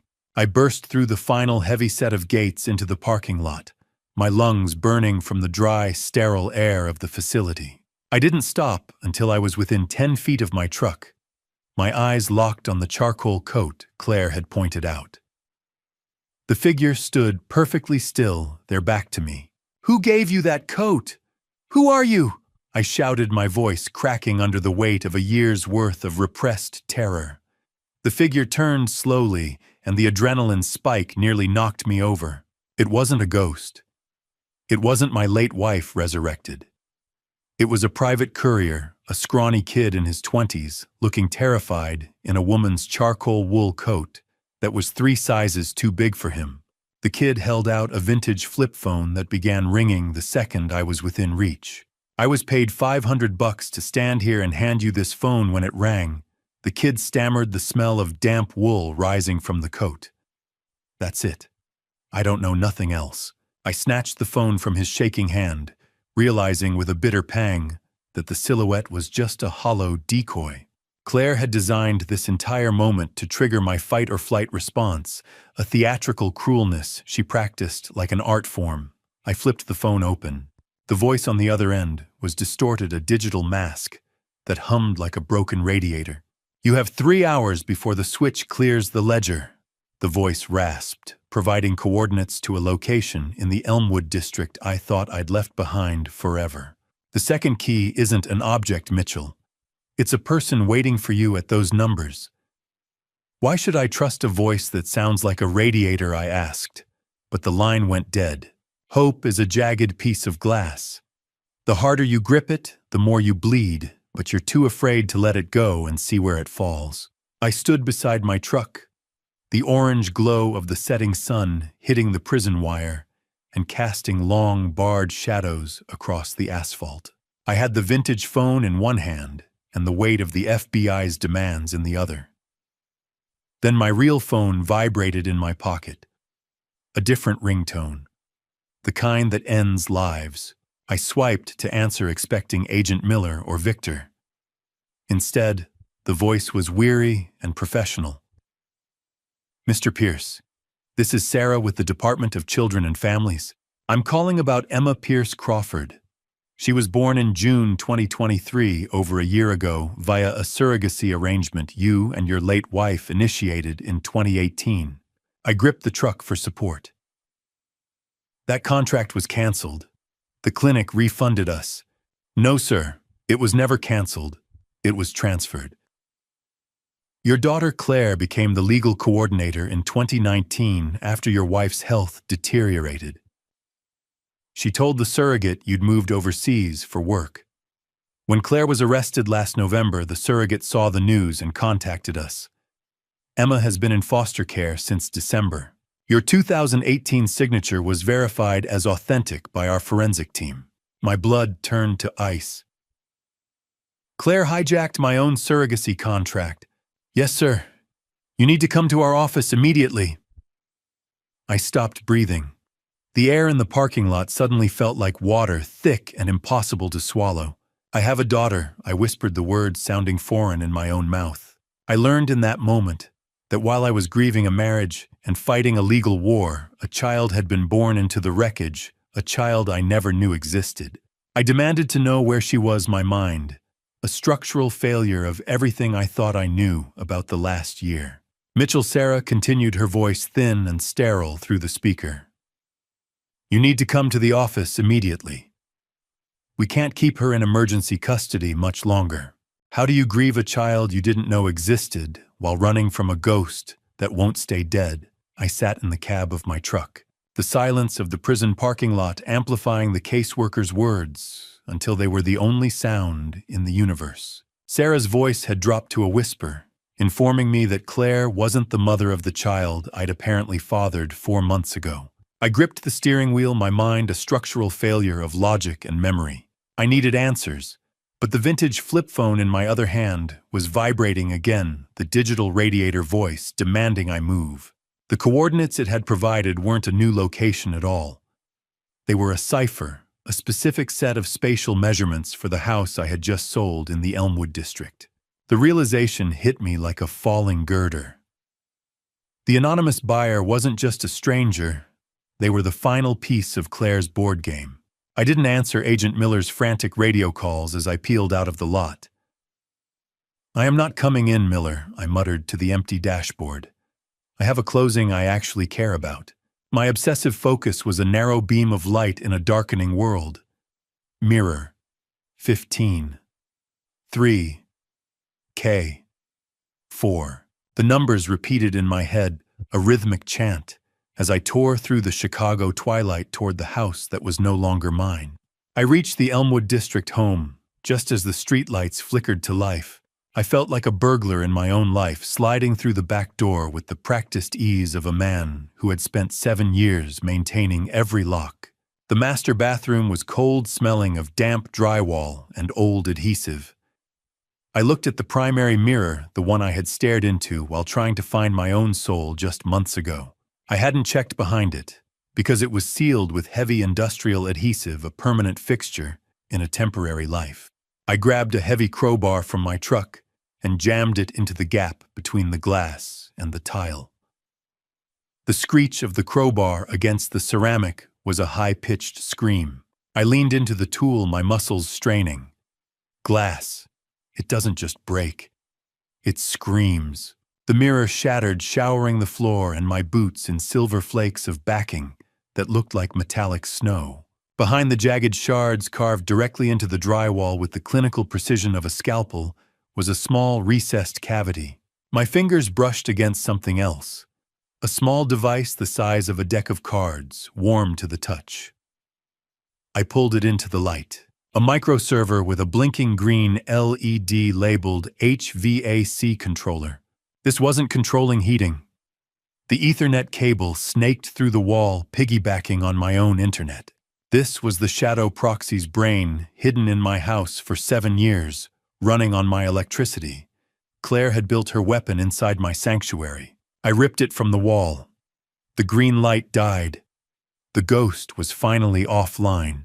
I reached inside my fingers, brushing against the cold plastic of a second hardware wallet, identical to the one the FBI was holding. Tucked beneath it was a handwritten note. I pulled it out, my pulse thudding in my ears. The script was unmistakable. It was my own handwriting, the same wise, reflective slant I used for my inspection reports. But I didn't write this. I whispered, my voice caught in the back of my throat. I couldn't have. The note was dated 3 days after Margaret had allegedly died, and it contained my secret personal pin. Stop the clock. Save the girl.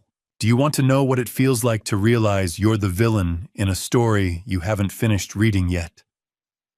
I carried both wallets to the kitchen island, connecting them with a bridge cable I kept for field diagnostics. The rhythmic blue pulse of the hardware wallet light flickered against the marble, a digital heartbeat, synchronizing with the shadow proxy countdown. The timer began to slow, the crimson numbers turning to a steady clinical green as the data began to decrypt. I expected financial records or offshore accounts, but the file names that populated the screen made the blood drain from my face. They weren't ledgers. They were medical logs titled Emma_biological_source. Come on, you digital bastard. Open up, I hissed, my fingers flying over the keys. The final block of data decrypted with a soft chime. A photo flickered onto the screen, a hospital room with a man holding a baby. My face. But the metadata revealed the truth AI generated in 2023. Claire had edited my face onto the surrogate's partner's body, likely to convince the surrogate I was involved. Beneath the fake photo was the real document, my 2018 surrogacy contract, with Margaret notarized and sealed. My signature was authentic. I had signed this before the lies consumed everything. The fluorescent lights of the DCF lobby hummed with the same persistent drone as the questions in my head. But for the first time in a year, I wasn't looking for a way out. I sat on a hard plastic chair, my hands finally steady against my knees as I waited for Sarah. Outside in the parking lot, Agent Miller was probably still scrolling through the hardware wallets I had just surrendered. That folder contains everything I had told him the morning air finally tasting clean. Every wallet, every node, every name. It was the ultimate leverage. I bought my freedom and a clean birth certificate for a child I barely understood in exchange for the digital map that would dismantle Claire's laundering network forever. Miller had looked at me with a weary sort of respect, though his warning still echoed in the back of my mind. You're walking away with a ghost's child, Mitchell. Make sure you don't become one yourself. He didn't understand the shadow proxy. The software wasn't designed to destroy me, but to act as a digital trustee that would only release the truth and Emma's location once I had successfully severed the last tie to my old life by selling the Elmwood house. It was a fail-safe and engineering masterpiece of a different kind. Ever held a 6-month-old and realized they are the only thing in the world that doesn't care about your sins. The door opened, and Sarah led me into a small, quiet room that smelled of baby powder and antiseptic. She was carrying a bundle wrapped in a yellow blanket. Emma was 13 months old, with a tuft of dark hair and steady, curious eyes, and eyes that held the exact same shade of storm cloud gray as mine. As she placed the girl in my arms, the weight of her felt like a cornerstone being set in a new foundation. Sarah handed me a copy of the 2018 contract. I did remember signing this, Margaret, and I had been hopeful, planning for a future after Ethan left home. But within weeks, her kidney symptoms began. Clinic appointments stopped. I'd assumed the contract was voided. Now I understood the shadow proxy had been erasing fertility clinic emails for 5 years. Claire hijacked the entire process, hiding my biological child as a backup plan if the bank heist failed. Margaret's posthumous letter confirmed it. Claire found the contract in my desk in 2018. She saw an opportunity, a child she could use to control your inheritance if everything else failed. The baby was always yours, Mitchell. I tried to cancel it in 2020, but she'd already taken control. I couldn't stop her from hiding the truth. She's been waiting for you, Mr. Mitchell, Sarah said softly. I pulled the girl closer, feeling her small, rhythmic breath against my chest. I'm sorry it took me so long to find you, I whispered. She wasn't a reminder of a theft. She was the bridge Claire couldn't burn. We left Chicago that afternoon, the city skyline shrinking in the rearview mirror until it was nothing but a memory of steel and glass. I drove west, then south toward the Blue Ridge Mountains. Asheville smelled like wood smoke, and Old Secret's a perfect place for a man to bury a ghost and raise a daughter. The gravel crunched under my truck tires as I pulled up to a secluded cabin I had purchased through a blind trust months ago, another move the shadow proxy had facilitated. The crisp, thin air of the mountains felt like it was scrubbing my lungs clean of the industrial rot of the Elmwood district. I unloaded our few belongings under a canopy of autumn leaves, the oranges and reds of the trees reflecting the sunset. Emma slept through the transition, a warm, heavy weight against my shoulder as I carried her over the threshold. Just you and me now, kid, I said to the empty pine-scented rooms. I walked into the small kitchen and set her carrier down on the counter. Beside a stack of new blueprints sat a single envelope addressed to me. The handwriting was unmistakable. It belonged to my late wife, Margaret, the real Margaret, before the illness and the lies. It was a final piece of the foundation proving she knew about the surrogacy and endorsed it before the world went dark.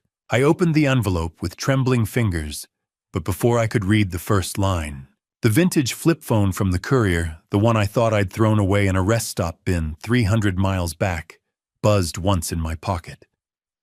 The vibration felt like a jolt of electricity. I reached down and pulled it out, the screen glowing in the mountain silence. The plastic of the flip phone felt warm against my palm, a living relic of a year I thought I'd buried in the red clay of Elmwood. I stood in the absolute silence of the Asheville cabin, watching the moon rise over the jagged Blue Ridge horizon. I flipped the phone open, my thumb grazing the worn buttons as I brought it to my ear. I expected Claire's cold, calculated voice, but what I heard instead was "Guard Derek." Derek's voice was a gravelly mess of panic and unearned confidence, the sound of a man who had stepped into a game way over his head. "Claire thought she bought me Mitchell." He hissed, the static of the connection crackling with the distance. But she didn't realize I knew about the hardware wallet. I realized then that the voice on the phone wasn't a ghost or a mastermind, but the very man who had helped the shadow proxy operate from within the prison walls. He had turned on her, his greed outweighing any loyalty she'd bought with siphoned crypto. He was demanding the codes I had just handed over to the FB. I convinced he could intercept the fortune for himself. "She's not with you, Derek," I said, my voice steady with a finality that made him hesitate. "She's exactly where she belongs." I listened as Derek's panic escalated, describing the chaos currently unfolding at the correctional facility. Claire had attempted a physical escape through a maintenance tunnel, using the shadow proxy as a digital smokescreen. Greed is a louder engine than love. Derek proved that with every word, but the plan had been a structural failure from the start. By handing the hardware keys to Agent Miller earlier that morning, I hadn't just secured my freedom, I had inadvertently triggered a high-level security lockdown that sealed the tunnel before she could reach the perimeter. "You sold her out, didn't you?" Derek snarled. "You gave the feds the map." I watched the orange embers in the fireplace pop and hiss. "I didn't sell her out," I replied. I just finally closed the door. The line went dead with the sudden sharp wail of sirens on his end, leaving me alone with the mountain wind and the distant hoot of an owl. I set the flip phone on the mantel and picked up the envelope I'd been holding. The stationery was old, the texture smooth and familiar. It wasn't a message from Claire. It was a delayed legal delivery from my first wife, Margaret. I read her words by the light of the fire, the truth finally surfacing from beneath 7 years of silt. She explained that she had seen the rot in Claire early on, long before the accident. Margaret's letter explained she had commissioned the original shadow proxy years ago, a digital trustee designed to protect Emma's custody documents. But Claire discovered the code, reverse-engineered it, and weaponized it. The AI that attacked me was a corrupted version of the tool Margaret built to save me. The surrogacy with Emma had been her final gift, a bridge she'd built to carry me across the river of my own grief. How many lives do we have to burn before we realize we're the ones holding the match? I felt a cathartic peace settle into my bones, a structural integrity I hadn't felt since I was a young man inspecting my first span of steel. "Live for the both of us, Mitchell." The letter concluded in her elegant hand. "The girl is yours. She always was." I walked over to the next room and watched the steady, quiet breathing of my daughter for a long minute. She was the only reality that mattered now. I returned to the hearth, picked up the vintage flip phone and tossed it into the glowing embers. I watched the screen melt and the plastic curl, the last ghost of the Elmwood district, flickering out in a small blue flame. I tossed the phone into the embers and watched the screen melt, the last ghost of the Elmwood district, flickering out until all that remained was the steady, quiet breathing of my daughter in the next room. Time used to be a countdown. I couldn't stop, but today it was just the rhythm of a toddler's laughter echoing against the cedar walls of our cabin. I stood on the porch, the smell of fresh pine and the faint, sweet scent of birthday candles lingering in the spring air. 15 months had passed since I gained custody, and the world felt fundamentally different. Emma was approaching her second birthday. I wasn't just hiding in the mountains. I had become something new. I was now the preeminent consultant for the FBI, spending my days tracking the very laundering systems and shadow proxies that had nearly erased me. Turning my trauma into my greatest asset was the only way to ensure the structural integrity of my future. I watched Emma in the yard, her dark hair catching the morning sun. She was thriving, possessing a stubborn streak that reminded me of the best parts of the woman I had truly loved. 2 years, Emma, I said, leaning against the porch railing. You're catching up to the world. She looked up from her wooden playset, her face bright with a purely innocent joy. "Got a cake?" she asked. And I couldn't help but smile, a genuine expression that no longer felt like a heavy lift for my facial muscles. Peace isn't the absence of the storm. It's the solid foundation you build after the house has been leveled. I had spent my life inspecting bridges, but the one I had built here between a scarred past and this child's future was the only one that truly mattered. I retreated to my small office later that morning, the mechanical click of my secure keyboard, a familiar grounding soundtrack. I was closing out a consultancy contract, my screens filled with the digital signatures of crimes I now helped prevent. A notification blinked on my primary monitor, an encrypted message from Agent Miller. He was no longer the hunter, and I was no longer the prey. We were simply two men who knew too much about the dark. "The ledger is clean, Mitchell," the message read. "The final legal threads of the case are officially sealed.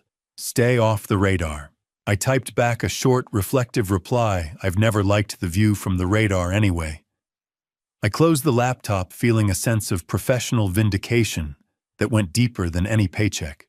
I had taken the weapons used against me and turned them into a shield. While checking my secure server one last time, I found a small benign file that had been sitting dormant for months. It was a self-destructing message, timed to execute only when the federal cases were fully closed. I watched as the code unspooled, revealing a final piece of advice from my first wife about the crypto wealth I'd inherited from the cleansed accounts. "You did it, Mitch," the text whispered across the screen. "You got her home. You stopped looking over your shoulder eventually, not because the ghosts are gone, but because you finally realize they can't keep up."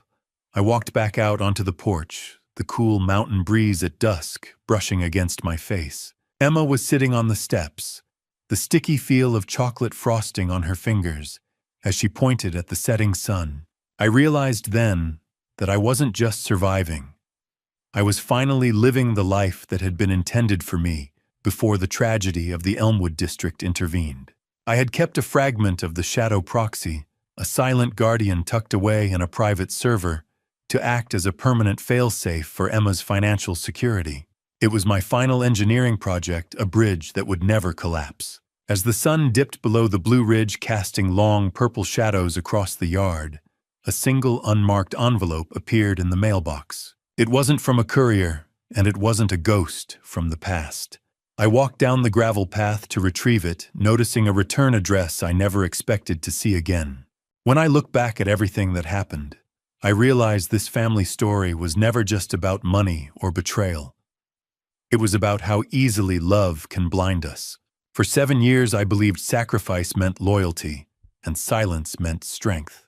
But this family story taught me something: painful devotion without awareness can turn a man into the easiest target in his own home.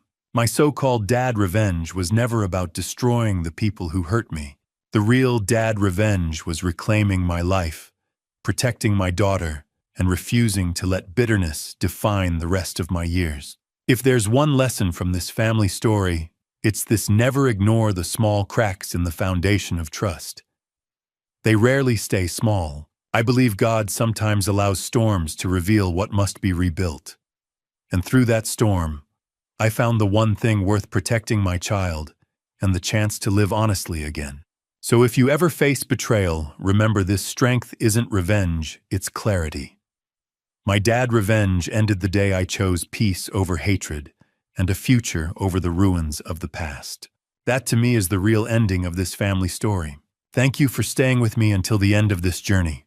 I'd truly like to hear your thoughts.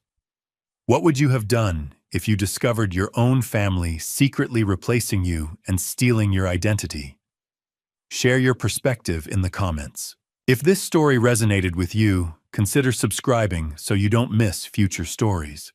And a quick note: while this narrative draws inspiration from complex family conflicts, some elements have been dramatized for storytelling purposes. If this kind of story isn't your preference, Feel free to explore other videos that may suit you better. 빵 빼고 메뉴 바꾸기? 뒤로 10걸음? 아니 그거는 버스는? 버스 타는 거는? 나 버스 타는 거 하고 싶었는데? 왜냐면 국토는 솔직히 지겹잖아.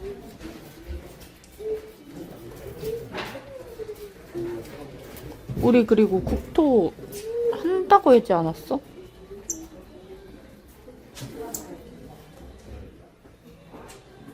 이거 아까 국토나 버스라고 해가지고 나는 내가 어떻게 알아.